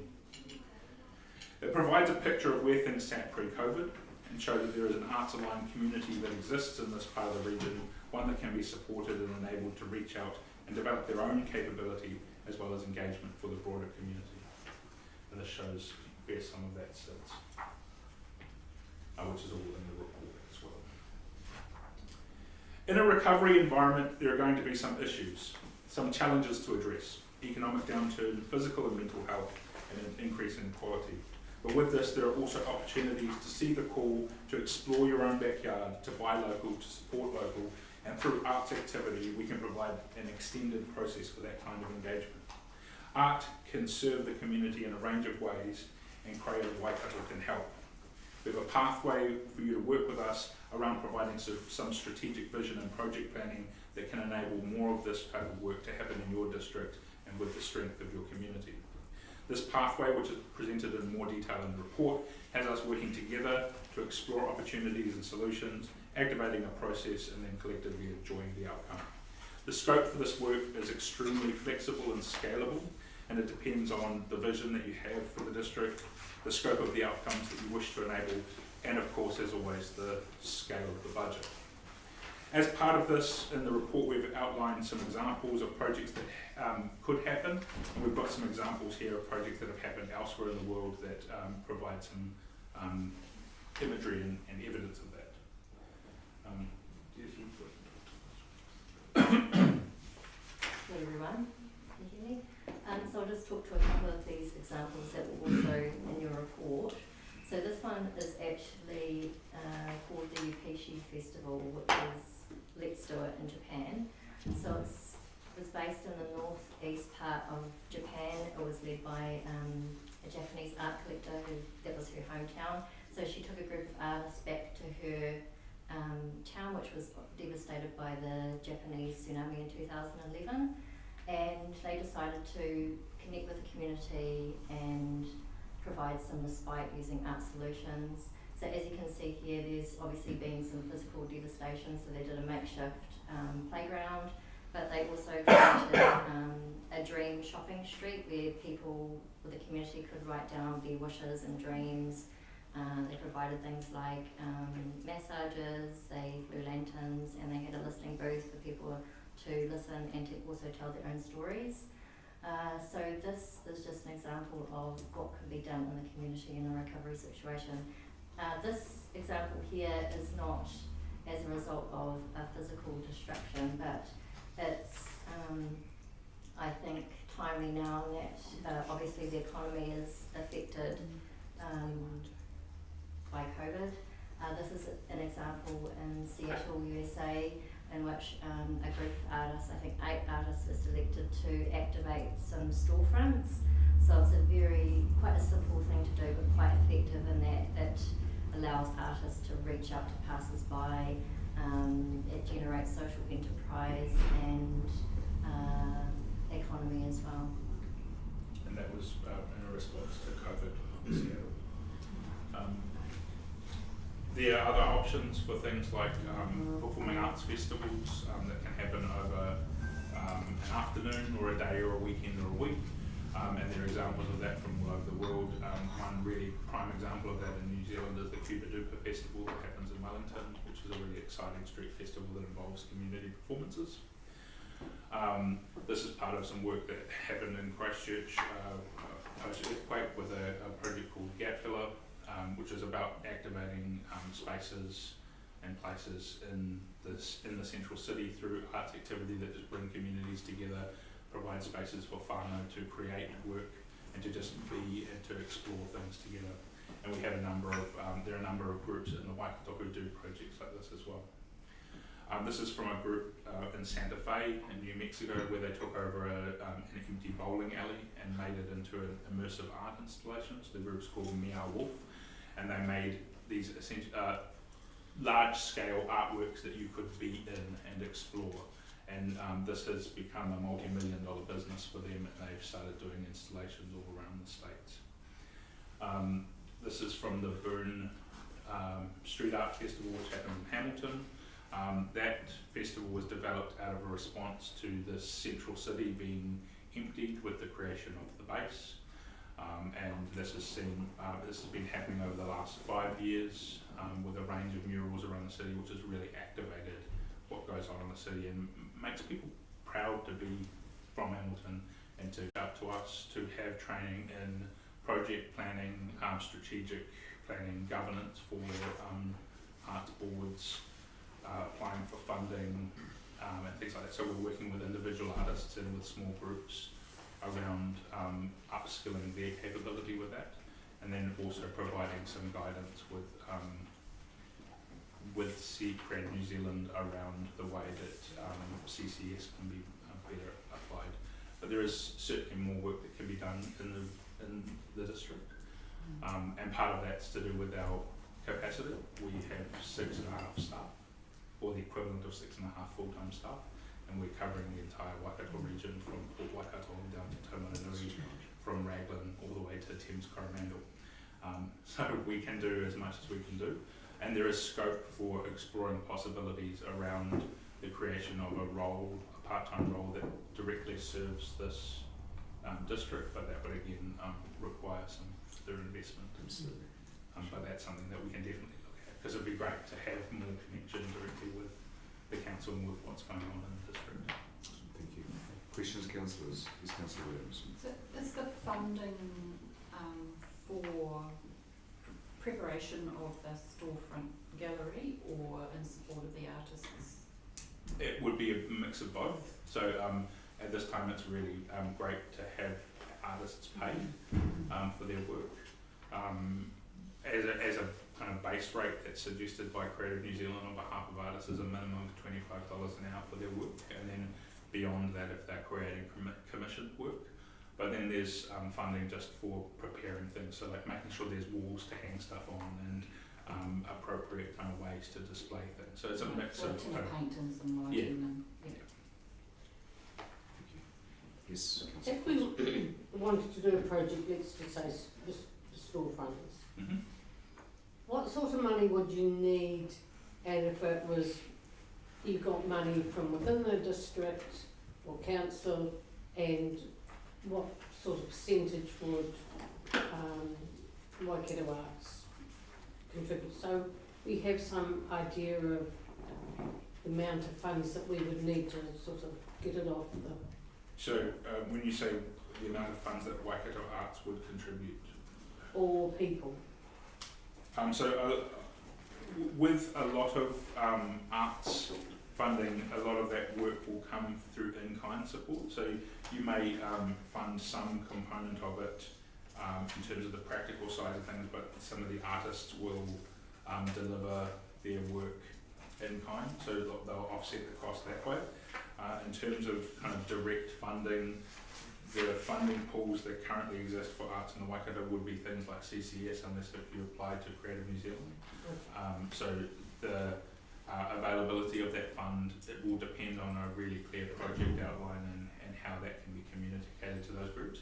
But for Creative New Zealand funding, they have 8 arts grants rounds in the next year, 4 of which are before December, and they are for projects between $5,000 and $70,000, I think, and so they just need an individual artist or a group of artists to apply for that project, or it could be a community group that applies for that project. And then if they've got a partnership with council and with property owners to do that work, then that adds into their budget in terms of that in-kind support as well. So there's a little bit of kind of toing and froing about how that works. Okay. And then in terms of the cost of doing it, it depends on the size and number of spaces. In the report you'll see there's a list of project examples. One of them is the activation of empty spaces. We've kind of put in there that it will be between 15,000 to 30,000, but that's a real estimate because we don't know what the space looks like, how many there are, what kind of artists would need to be involved. So it would take a little bit more time to really nail that down, but it is kind of scalable depending to the extent. And we'd have to provide the project leader or the initiator, or if there's, we can work together to identify a community group who would do that. With like yourselves and so we provide support around training for them around project planning, around how to connect with artists, around how they could apply for funding if that was necessary. And so our core business is around capability development for arts and arts organisations, so we would work with them to upskill them to be able to do it, because again our capacity to actually come and run projects is somewhat limited by being 6 people. I think you should do this next and speak on. Very interested. Your worship. So yeah, as an example, we've got some funding that we've put aside for COVID recovery, and so we could kind of carve off a wee bit of that and say use that as leverage to apply for the fund for the regions. Fund.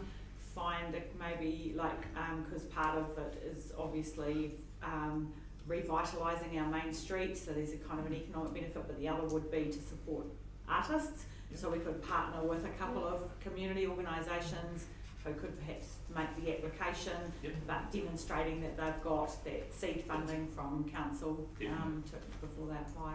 Yeah, because the other one, if you're looking at innovating streets, is that New Zealand Transport Authority Innovating Streets Fund, which is, I don't know whether that's still open, if there's another round of it, but I know that there is a willingness within that around kind of flexible street reimagination, and so doing things like murals and street painting, as well as kind of pop-up installations in streetscapes and reimagining kind of how car parks and things are done. That's another potential, but again that application has to come from councils or the NZTA fund, but we can provide support around ways in which that can be activated through the arts. We'd be pleased to hear we had a little workshop earlier today after the early engagement on our long-term plan, and arts, culture and heritage is definitely a feature in the feedback we've got from the community, and we were talking about in the revitalising of our townships that art and culture and heritage would be at the forefront of that planning, rather than just where can we put a sculpture right at the end of it. So it'd be really cool to be able to kind of pick your brains on that sort of thing at some stage as well. Definitely, and I mean that's the other kind of part of the purpose of this presentation is to introduce myself. I've been in the CE role since February, so it's an opportunity to meet councils and to re-engage around what it is that we do, and a core part of our work is providing that strategic guidance from a kind of expert arts perspective on the way that can feed into broader council decision making, rather than just hey, here's a fun little arts project that we can do on the side. Yeah. So it's thinking about how arts becomes more embedded into what you're doing, and we're very happy to come along and be part of brainstorming sessions and develop those things with you. Yes. Do you have much to do with the Wānangas in terms of the art that they promote, like the carving schools and those sorts of things, the weaving? And We have done some work with some of the tutors there, but again, because we don't teach people how to make art, but we do work with their students on those kind of added things around how to apply for the funding, so we do have some connection with them, and we work with some of the tutors, and we also have similar agreements with the likes of the Wintec and Waikato University and the kind of broader tertiary training. so in terms of Indigenous art or even cultural, looking, you've got quite a wide range of interest in those areas. So it's not just Maori art; it's Polynesian. It could be Chinese. It could be whatever. Yep. So in the last few years, we've done a research paper on the importance of toy art, and we've also started research around ethnic and multicultural art forms, and have engagement with Māori Pacifica and other communities. One of the key projects that we just did was a thing called Kotahitanga Through Creativity, which is it's an artwork commissioning project where a range of artists from across the Waikato region were commissioned to create works around kotahitanga and celebrating an inclusive Waikato community that was engaging with a range of art forms. And so that was presented in a physical gallery exhibition as well as an online gallery exhibition, which is online now, kotahitangagallery.nz if you want to check it out. But as part of that, we also commissioned a printed poster which featured all of the artworks and a kind of description of that, which went out to all the community papers in the entire Waikato region. So we printed 142,000 copies of that, and hopefully it all arrived in your mailbox a few weeks ago. You may have seen it, you may not have. It depends if you get the local paper or not, but it should have come direct to you and kind of shown some of that work. So we are engaging with that, and we're a big part of what we do is around finding partners who are doing that work, so working with groups like Mixit, working with groups like Te Wana, working with the group behind the Matariki Waikato Festival, working with the groups behind the Waikato River Festival and providing them with strategic support and advocating for them when we can as well.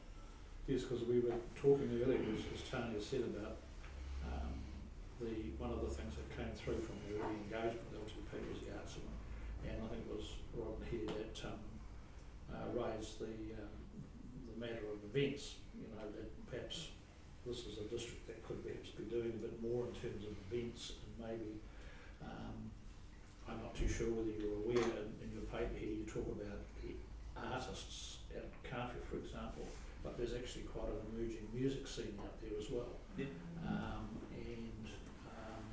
So the interesting thing about that paper is that that's been developed through community consultation, so it's somewhat limited to who came along to the consultation, who had the advice. So it's a living document that we're continuing updating as we re-engage with more people in the community. Right. So there's that, but in terms of your key arts events, that's what we've identified so far. So it is a relatively empty calendar for the district. So there could be possibility to explore what some other festivals or events could be. yes. So it's a bit of a leading question, I guess, but if we decided to have just say for an argument's sake, we talked about a music festival over a day or a weekend or something like that, is that something you guys would get actively involved in? Yeah. You would? So we could definitely help with kind of outlining the way that project will work and put you in touch with people who are experienced in doing that kind of work and engaging them with the local community. And what about the actual artists themselves, the musicians and all that sort of stuff? Yeah, we have a really strong connection with a range of art forms across the entire Waikato region. Great. So that's definitely something that we can enable. Again, when you're kind of thinking about that, thinking about having somewhat beyond the cost of actually running the event, but having a person who is responsible for delivering that would be a really key thing to think about. And we do know people who do that kind of work, and we can put you in touch with.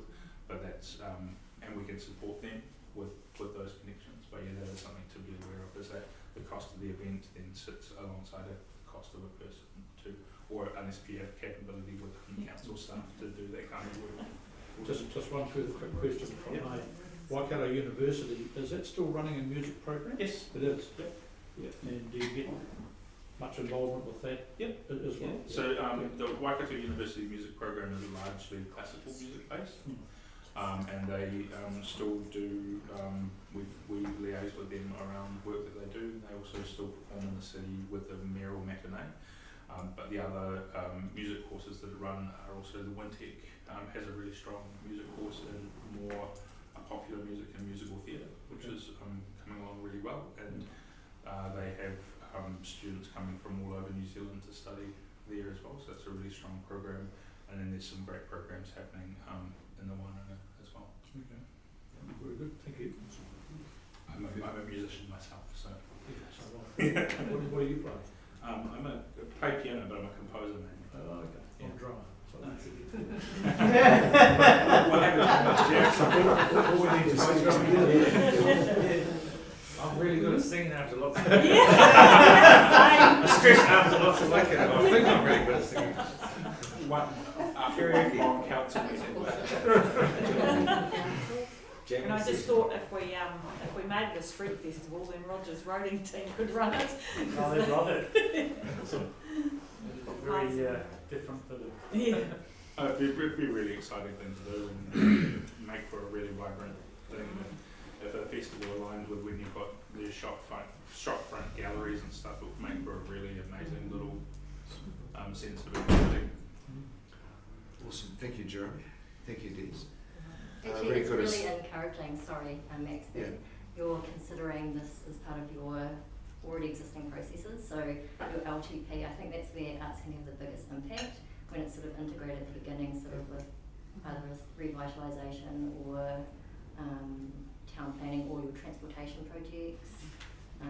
So it is really encouraging to actually hear that.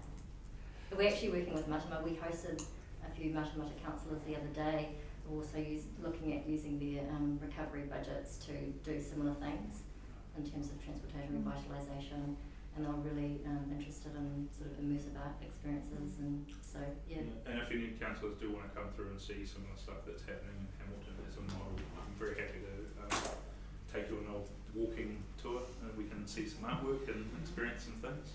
Awesome, thank you. I think we're the source of a lot of frustration for Sarah over the years when she'd come here and say, "Man, there's no artists in Otorohanga," and then she'd go away again incredibly frustrated. So, but no, it's good. I think we're certainly making progress, and it's a journey. And as we mentioned, it was brought up in our LTP early engagement, and the community's right behind it. So it's a great thing if the community knows that the council is supporting and engaging in the arts.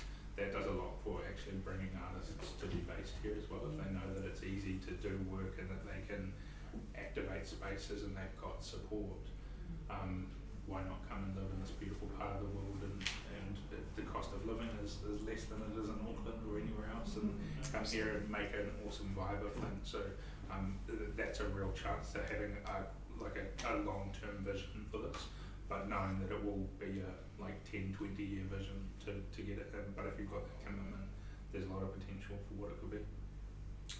thank you. Awesome. Thanks, Des. So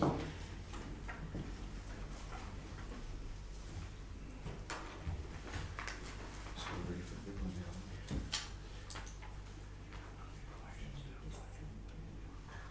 now. Will we have an opportunity to discuss that later? Yep.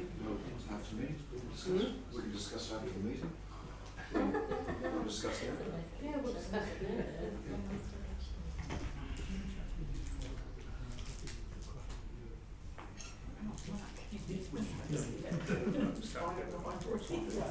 Sitting in the corner. It's like a greyhound poised for the rabbits. I know, we're trying to get the distancing thing happening. You can sit in the middle of it. I was going to stand in the big too. Wow. I think it's important enough. Why would you play the corner? We used to, when we had a brass band, but they don't have brass bands these days, do you? I don't see many of those anymore. And I've never been a fan of Scottish bands. Hear that wailing noise that they make? Councillor Cross. Well, I think close to the that we heart, shouldn't let this opportunity go by, and it's a kind of project I think that Otorohanga needs, and I'm sure there are young people who would love to do something like that, and with the support that I'm not sure how you're going to have to make it happen, but we just need someone to take the lead. And I'm looking at the CEO. Yeah. What does that mean? That's you. Yeah, it's noted in her diary, in her notebook. Yeah, I think it's really something we could do, and we could do better than mathematics, so Okay, thank you. Yeah, we'll look into it because obviously the funding's there if we offer the seed funding for it. it's not going to need a huge amount of money. No. And we've talked off and on for years about putting murals on the power transformer boxes out around Carfu too. That's something that the local arts people could probably be interested in doing. Absolutely. The big thing is that it's not a big expense, it's just to get started doing Yeah, it. Yeah. Absolutely. You know, just start in a small way. I think we see shop fronts that are just got newspapers or whatever up in them. That's just nothing to the appeal of the town. Or something. No, it drags it down. Yeah. All good. It's a good starting point. February would have been a bad time to start as chief executive of any business, then go into isolation a month later. Right, moving on, councillors, to item 102, the big one of the day. Mark, no pressure.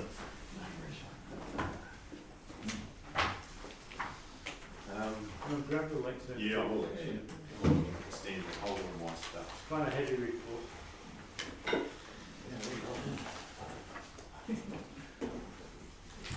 Mark, I will confess to have not read the whole thing in detail. Yeah. Thank you, Your Worship. Good afternoon, councillors. As you can all see, it's quite a comprehensive report, so I'm not going to read it out word for word, but maybe if I could just quickly summarise how we've arrived at this point in time. And I think back in the 2016 Havelock North inquiry, there were basically two parts that were highlighted through the government review, and one was a regulatory issue and another one was a service delivery issue. So the regulatory issue's been sort of worked through in the last couple of years with the invention of the water regulator, and now we're slowly moving into the second phase, which is the service delivery, which has brought us into what they call the Three Water Services Delivery Reform, which the first part of that is the signing of the MOU, or I suppose if I take it back one step, is there's sort of three tranches to that. The first tranche being the signing of the MOU, which encompasses a stimulus package for local councils to focus on their sort of infrastructure in the three waters. So it's a lot more detailed in this report, but that just sort of gives you a basic of where we've gone from how we've got to. And I think it's probably better if I just take the report as read and maybe answer some questions. Might be the simplest way forward. Yes. Sorry, before we take questions, can I just provide a bit of an update that was only decided yesterday at the mayoral forum, and that is around the regional allocation. So the chief executives, Waikato chief executives met a couple of weeks ago and all agreed unanimously to recommend to the mayoral forum that the regional allocation as part of this first tranche be divided up or allocated using the same formula as the territorial authority allocation. So yesterday at the mayoral forum that was unanimously agreed to, and so that means that our allocation goes from 1.25 million to 2.5 million. So that's kind of hot off the press latest update. Oh, excellent. Thank you. So any questions? Yes, Councillor Close. Well, it's not questions, it's opinions. I want to know where this is leading, and I'm more interested in what isn't written there. Okay, we take the 2 million, and we're allowed to do what we like with it, and we don't have to pay it back, and then we can decide to chuck it in and say, no, we're not doing it. That sounds all like a bribe to me, and they're trying to hook you in. Is this really working towards the privatisation of water, where government will get all the assets in their clutches, and they own all the water schemes or whatever, and then they sell them off, and that they will be owned by large water conglomerates, like happened in other parts of the world, including to where the Ngai Mahuta went to, look to see what they were doing. And is this what we're going to end up with, that we don't own any of the water schemes or have any control over it, we just end up paying for it? And it's totally out of our control. Yeah, that's my jaundiced view. And I can't see anywhere where it's beneficial for us. And it really annoys me that we keep talking about Hastings. That happened once. And yes, a few old people died. And that was unfortunate. And the staff didn't look to see where the sheep was standing. It just happened to be on top of the wells where they took the water from. I object to them. If that is the main reason for us to do that, and why should we worry about Wellington, who just have wanted to spend their money on other things other than the water supply? So I'm pretty anti. There's no question there. I think it's just an open statement. Yeah, I think the frustration is shared across the country by many councils, there's no question. But I think we'll go back to a point that I've raised in other meetings or workshops, that that letter that was read out at the Rural Provincial Sector meeting, which was written in, we thought was written last week or the week before that meeting, was actually written in 1989 about the need for local government to step up their game in looking after their three waters infrastructure. You would effectively say that nothing has happened in local government for the last 20 years in looking after the infrastructure to ensure that we've got both environmentally friendly wastewater, that we've got our stormwater under control, and we've got potable drinking water across the country that's safe for every person in New Zealand. So you'd say that we've fallen behind the 8 ball on that. I know there's a lot of questions that are unanswered around the centralisation of the three waters, and it is a major concern in terms of where we perceive local government to be heading, and this year will be taken out of control. I don't believe it's a step towards privatisation, but it's certainly a step towards centralisation. Is there a fundamental difference for the everyday consumer? Probably not. But whether we have control over our assets anymore and how they're looked after, one would argue we probably won't. If it goes into that, as Tony has used the analogy of the Super Rugby sort of situation where you've got 5 regional bodies that are controlling the water as opposed to one centralised body. Again, there's probably more, Mark will know more than what I do, and so will Roger. There's more unanswered questions and answered questions at this stage. The first tranche, yeah, you can call it a bribe. It's certainly a carrot to get people in there. It's $2.5 million to invest in infrastructure we didn't have last week, we won't have tomorrow. So that's $2.5 million we can invest or explore in terms of where we're heading. That there's the carrot, yes, and you do have the right to not participate in tranche 2 or 3. In saying that, I believe that if you don't voluntarily go with it, you'll probably get dragged into it at the end of the day anyway, in some form or another. That's my take on it. Mark and Roger, what do you got to add to that? Well, I'd just add that this $2.5 million is part of the repurposing of the COVID shovel-ready scheme. So it is designed also as a stimulus package. It's not just about the water, it's about a way to get some turnover back in the economy to support local businesses. And yes, you might argue it's a wonderful strategy rolling the two together, but there are in fact 2 strategies there. Yeah, and I can add, I mean, just to add to what you said there, Your Worship, you're right. I think if you don't get in at the start, you won't get a say. I think by getting in to the first tranche and receiving the stimulus package, we will have a seat at the table, so we will be able to have some input into what happens rather than, as the Worship said, we could be pulled into it later on without having any say, which I don't know which is worse. That's through your worship. That's my take on it, is that it's opting in to the discussion. Yeah, and you don't have to opt in. Well, you probably will in the end. So you might as well opt in to have a seat at the table, like Mark says. Oh, I agree with that. But going with the view of going further. Well, we're not being asked that question yet, though. Through your worship, in Mark's report, it's made quite clear, it says here under the heading Memorandum of Understanding, and I assume this is, you're talking here in terms of the first stage of the reform program, Mark, is that at this point this is a voluntary, non-binding commitment. It does not require councils to commit to future phases of the reform program to transfer their assets and liabilities or establish new water entities.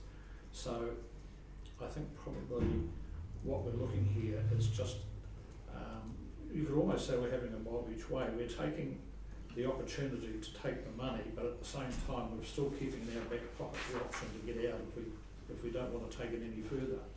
Yeah, and I think if they want to bring councils along for the ride, it's that part of thing being in the discussion. If you find that councils feel they're not being listened to, and even the DIA's learning from working with ourselves with that pilot program as well, with the water schemes, if they don't take the learnings from that and start implementing that in part of practice in tranches 2 and 3, then councils will opt out of it. So it's got to be palatable for everybody, or otherwise we won't go. So tranche 1, you get yourselves interested. Part 2 and 3, let's carry on this discussion. And could I just add one other thing? It's the delivery plan that interests me as much as anything, and I'm really interested to know whether there are any thoughts around what that delivery plan is going to be. Because we've only got till the end of September, as I understand, to deliver that. So, yeah. So if you time you answer that, then I'll let Councillor Christensen, Councillor Johnson. Yep, so you'll notice that on your schedule for today, the last orange box says 3 Waters delivery plan. Sorry. So it's all right. So we thought that we would workshop with you our early thoughts on this, with a view to bringing a report back to the September council meeting. And then we can get our delivery plan away. Okay. Pretty much my question, yeah, how are we spending it? Yeah, more or less the same. I agree with you, your worship, that it's inevitable. But certainly look at it as an opportunity. I mean, we've got some rural water schemes, we've got some, Kawhia, with all the places that could do with a shot in the arm. So, yeah, let's go with it. My concern. The concern is that we don't really have a lot of time now, do we? If you're going to come up with a plan, a robust delivery plan that's going to satisfy the requirements, we've really only got what's left of August and September to do it, isn't it? And saying that staff have been working on this for a period of time now. Your worship, it's not that we have to complete the design of whatever it is by then, it's simply we have to make a decision on what we're going to design, I believe. I believe so too. Simply like going to the toilets and that everyone's spending it on water. Perhaps we should spend it on sewage or stormwater.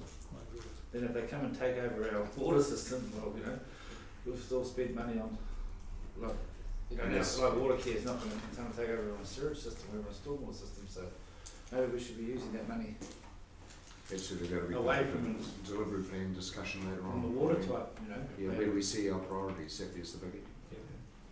So it won't be stormwater at this stage, it'll be certainly either drinking water or wastewater, unless I'm wrong. I think the wastewater is also part of it. Yeah, but not stormwater. Not stormwater. No, not at this stage.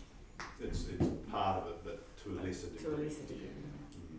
It's not what focuses, but yes, I there's think we're just suffering from the old adage, you get nothing, you don't get something for nothing, so that's right, So we're all sort of a bit. Yeah, what's the turnout? Bill's not bad, Not bad school. Yeah. I fear for the rural water schemes. Those schemes are built on private land. They add value to the farmers. The fact that they are on a district water scheme adds value for them.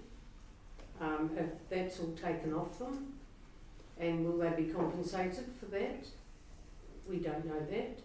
And the way that our water schemes are looked after now, it would be very hard to beat to actually provide that level of support to farmers other than the way that we're doing it now.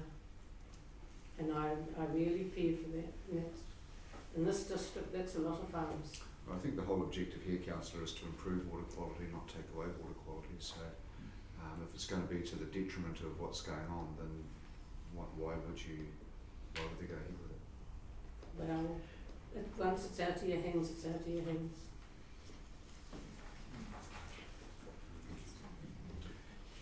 Your Worship, I'm happy to move the first recommendation. You've got to move both of them, Councillor.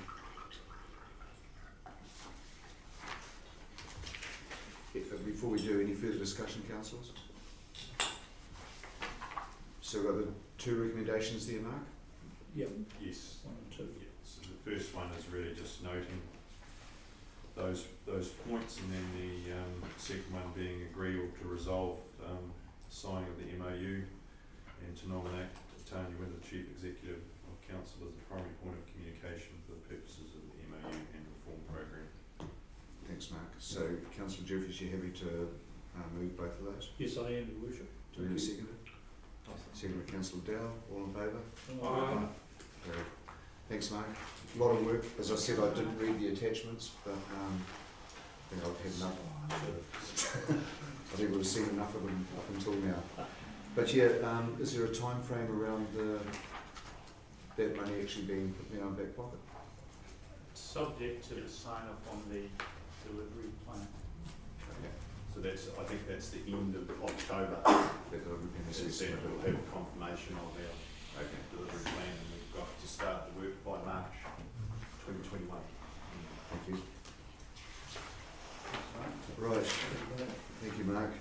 Moving on to item 104, application for temporary road closure, Hamilton Car Club 2002 gravel rally event. Thank you, Roger. Thank you, Your Worship. I've already given a summary for one road closure. The difference between this one and the other one is that this is a unsealed road rally, and that this includes the provision of a bond of $4,000 per road, or 3 roads, $12,000 bond paid. And once again, it's on a Sunday, it's been the 6th of December. And again, once more, we'll do our due process around inspect the road beforehand, inspect the road afterwards, fix the road, take the money for fixing the road out of the bond, and give them the balance back. Thank you. Getting pretty well versed in this, all right. Any questions, councillors? Yes, Councillor Johnson. Just a question, was this the road we last year we didn't go ahead with already? No, it wasn't. That was Newtonui Road. Okay. Council. No, this is out our way. No, this is from your recent. This is probably the worst, this one. Item 104. Do any people that live on the roads ever complain, or they all happy with it? Now, the due process around this council is Sorry. Yeah. They sometimes do, councillor. Yeah. Yeah. And sometimes there can be totally contradictory views on the road. Sometimes there could be misinformation given to council. So we make sure we have a real balanced look at it now and make sure we hear the views of everybody, should there be those opposed. And now Roger will take you through what the process is. Sorry, Your Worship. the resolution today is approved to rally in principle. What happens then is there's a notification period. I think it's 42 days. The residents have then got the opportunity to object. Should objections be received, those objections are then brought back to council, who then have to make or have the choice to make the decision to allow the rally to continue or not, based on the feedback from the community and the residents.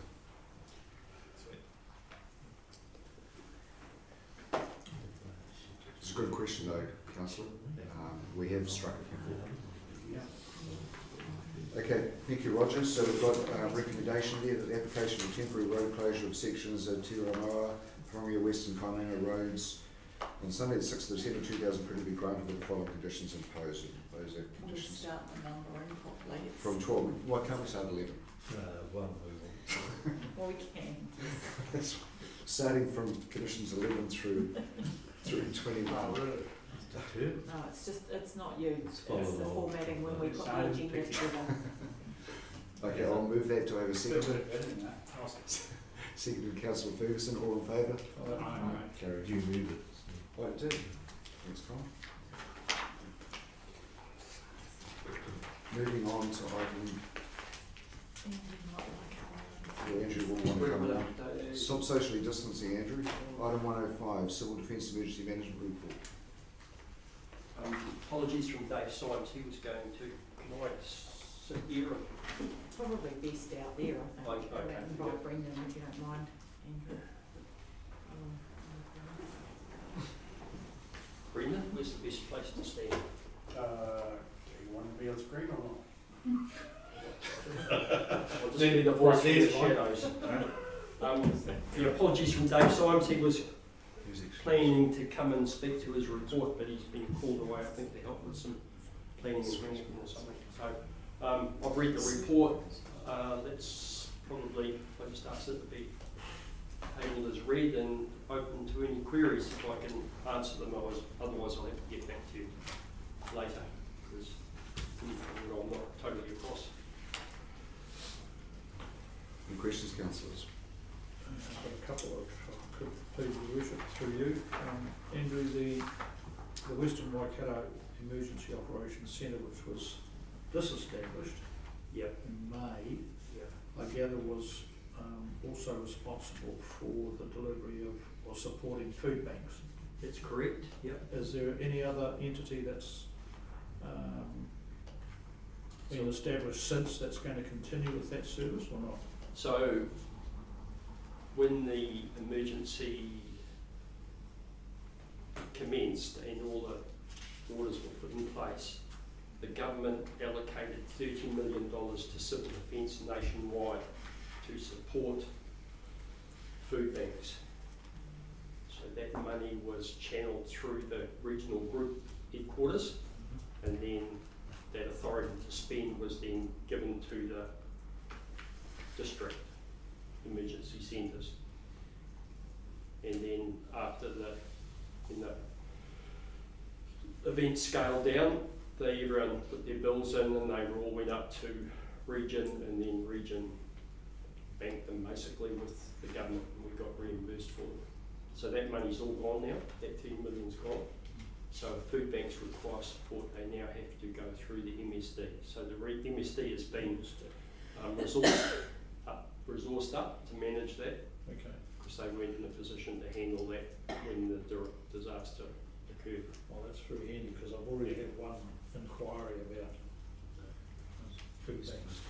So the only other question I had to Andrew then was, I noticed in here there was a reference to tsunami sirens. Do you know if there's anything planned for the West Coast?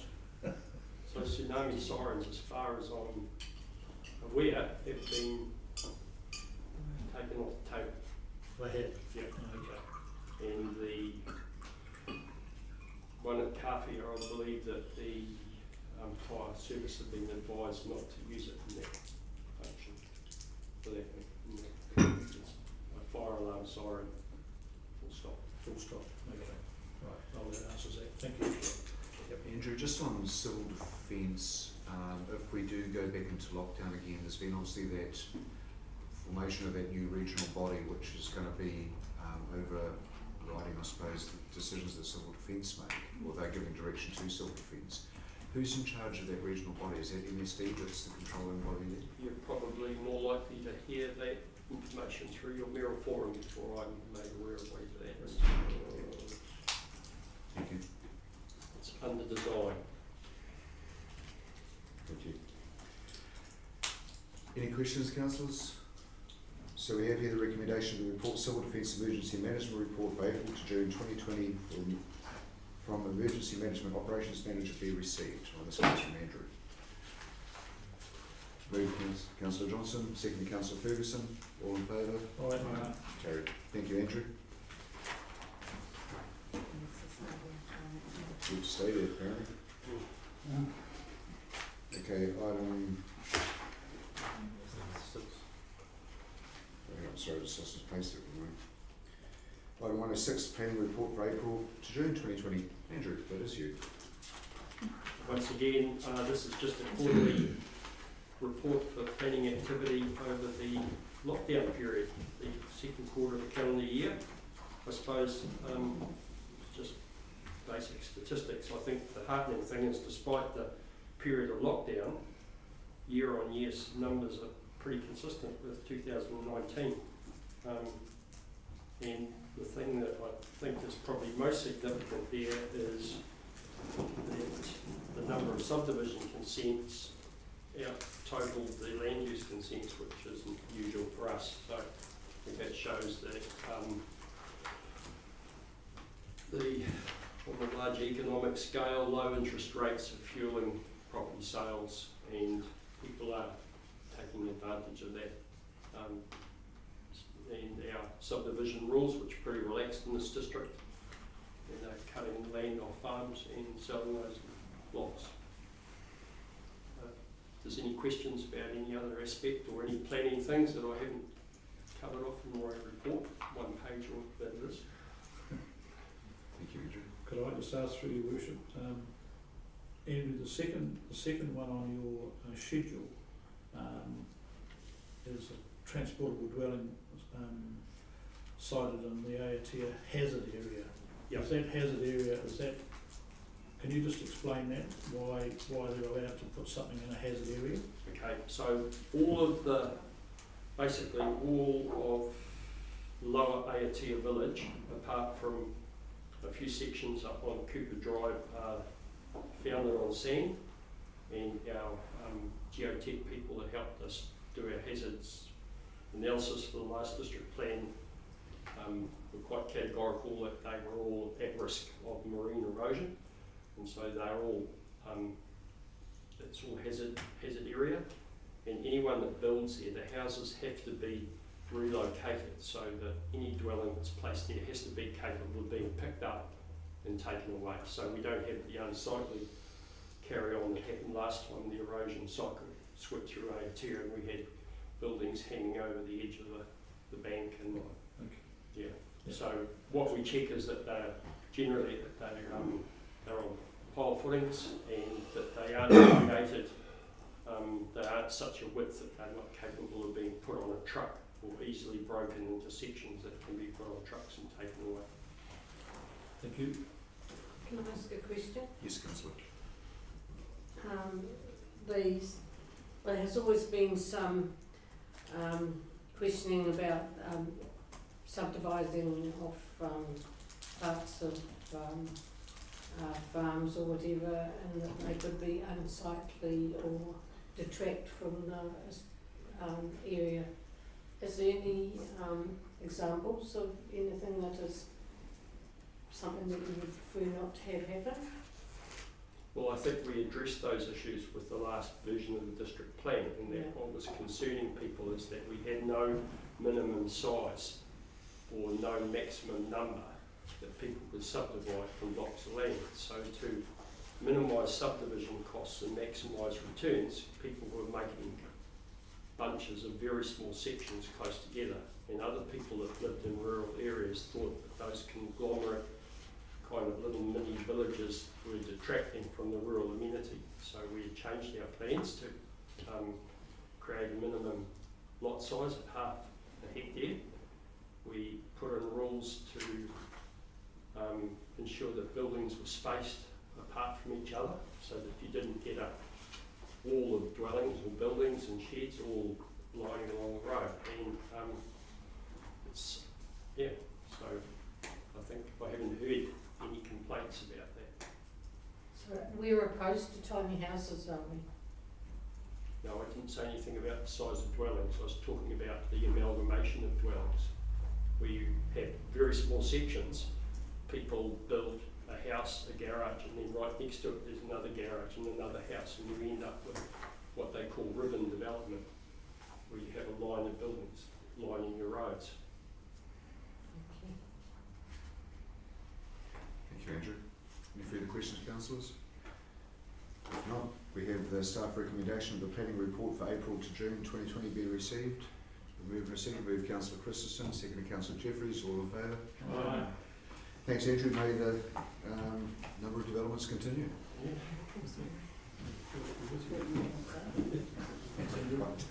What's not going to say?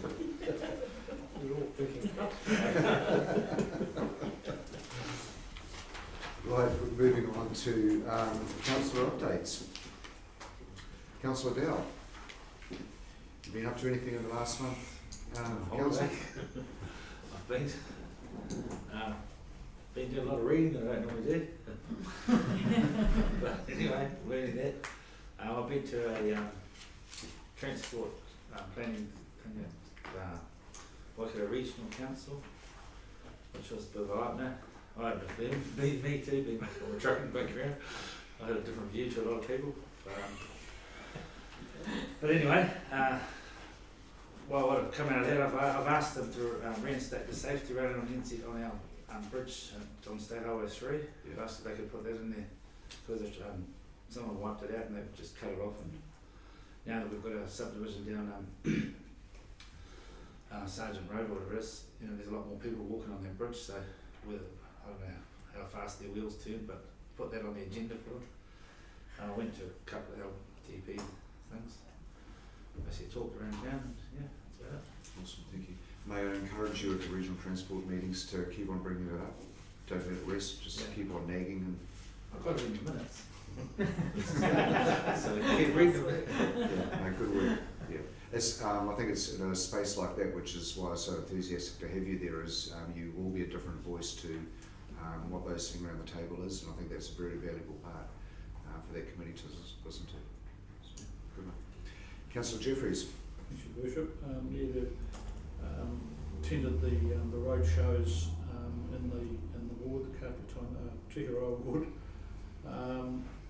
So there was Nutanui, Honakiwi, Opero, Hotaru, and two at Kawhia. Went to the Three Waters workshop in Otorohanga on the 23rd of July. That was really interesting, and enjoyed that opportunity. So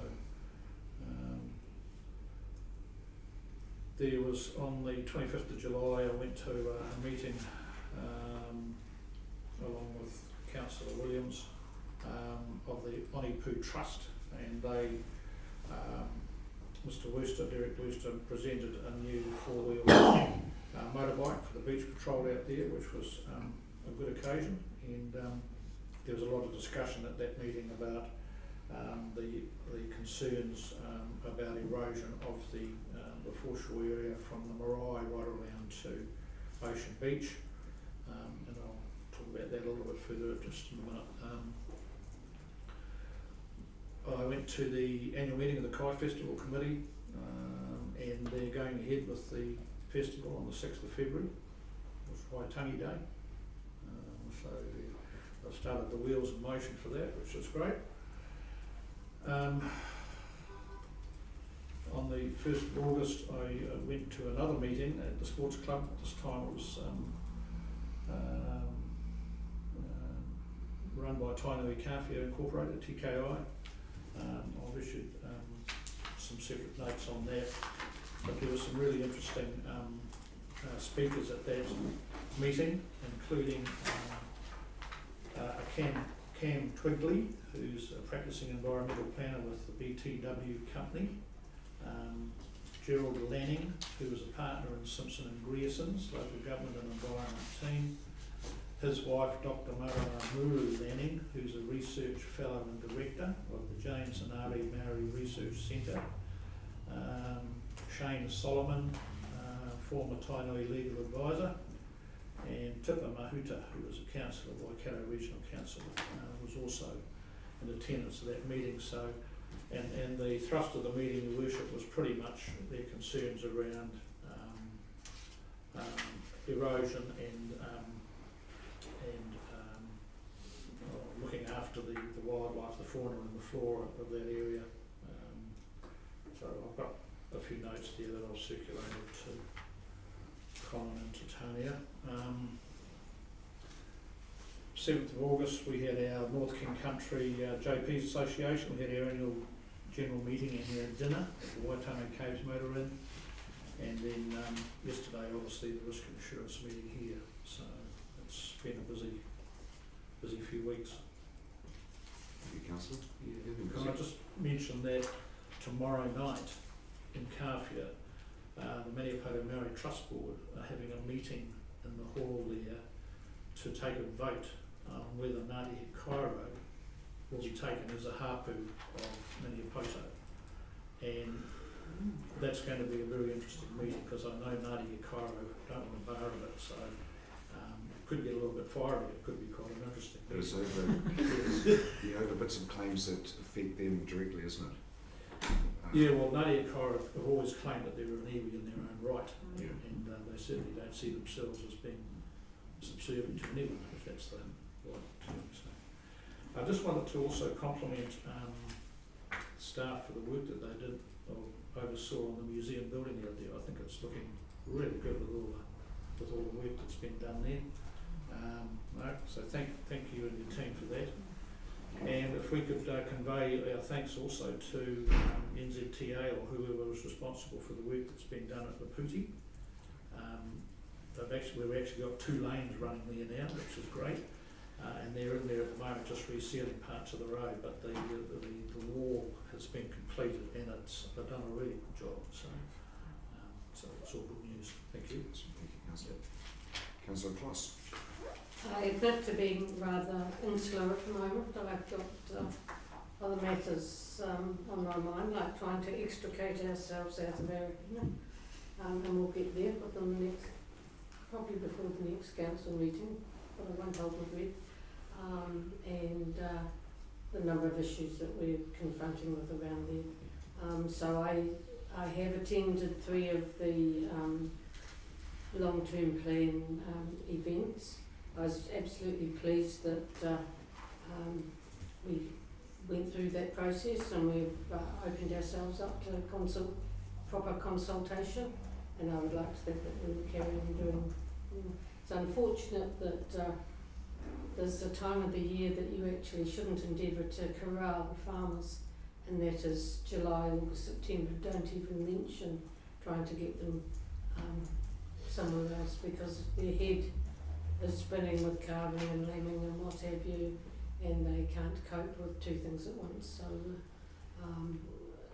we didn't get the attendance at that time. So I would like to think that any future planning around consultation, we actually try not to have it at that time of year. Have it at a time when farmers can relax and really contribute. So other than that, no, I think I've had enough to say. So thank you. Councillor Williams.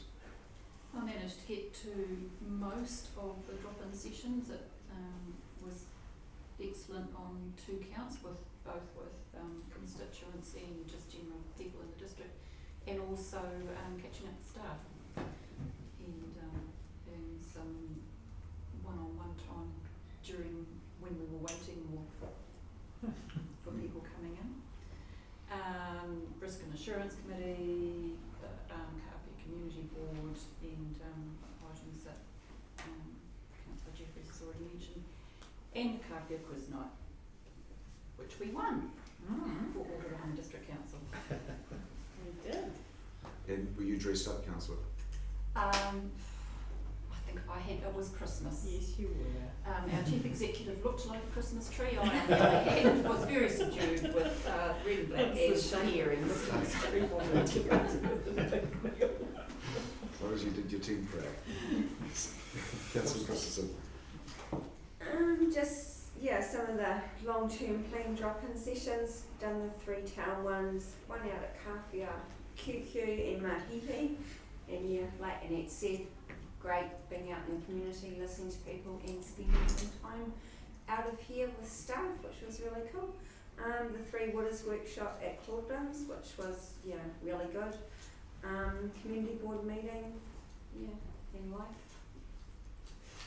Sorry. good that, it's good that you're still with me.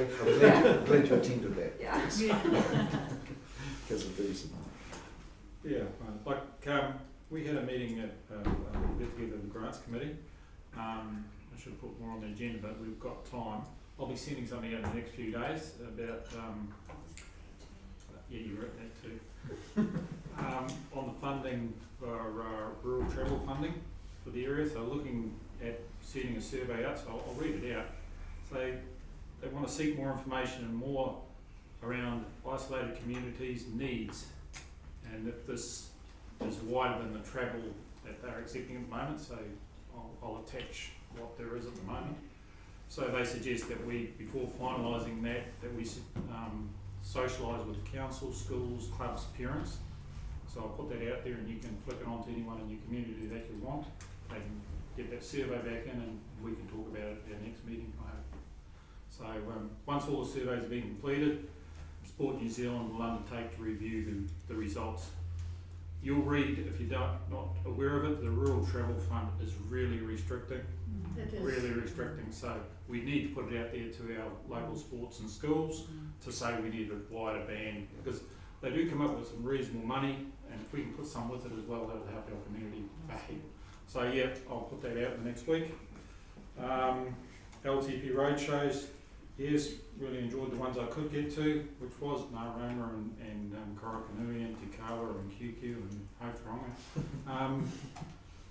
It's great, you know, especially for me. I didn't have a lot of contact in the electoral time in that area, and it was my area. Really enjoyed the Naroma one, was probably my pick. It's a bit of a drive out there and really enjoyed it. Three Waters meeting in Hamilton, and as you can see, I'm not in Auckland this week. Thanks. Rescind your apology. Thanks. I rescind my apology. Yeah. Councillor Johnson. Yeah, much the same. Three Waters and Mount Maunganui to the Rural Travel Fund meeting with Katrina and Brian and Colin. I attended by Zoom the Northern Explorer meeting on your behalf, and it was just with the mayors of the towns of the on the main trunk line. They want to get the Northern Explorer up and running again, just to aid tourism and passenger flow through the North Island. And so they're forming a delegation to go to see the CE of Kiwi Rail. So I volunteered next. It's a Zoom meeting. Oh, okay. Yeah, so I'll forward that on to you. Oh, that's fine.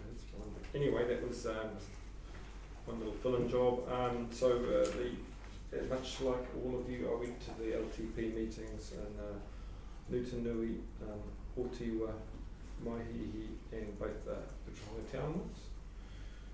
And yeah, last week I had a district licensing workshop in Auckland on Wednesday, and I travelled up on Tuesday, and that's when lockdown happened. So I left Auckland at 6:30 the next morning, and as it was cancelled, and came back home. I was back home by 9:30. So Just went up for an overnight. So just went up for an overnight trip. So, but that's what I've been up to. Yeah.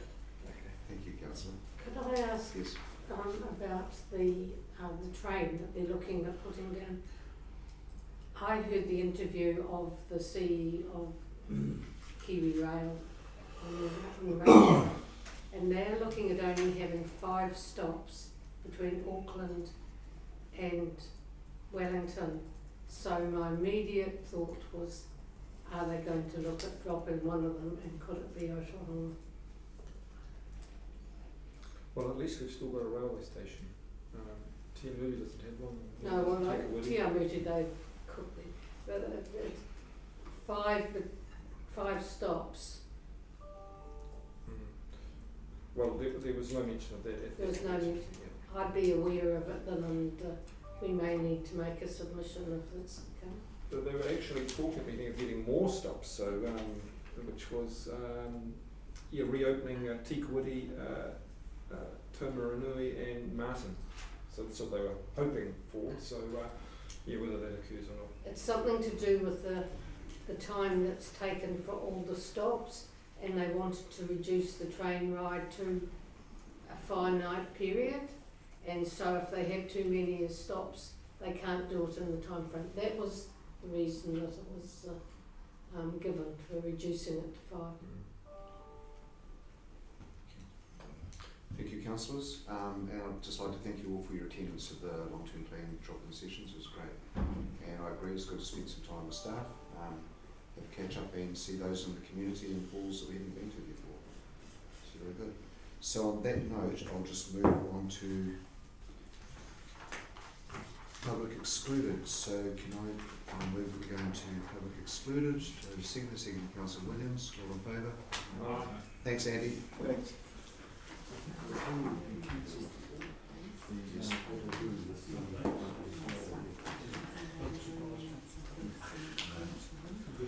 Social distancing.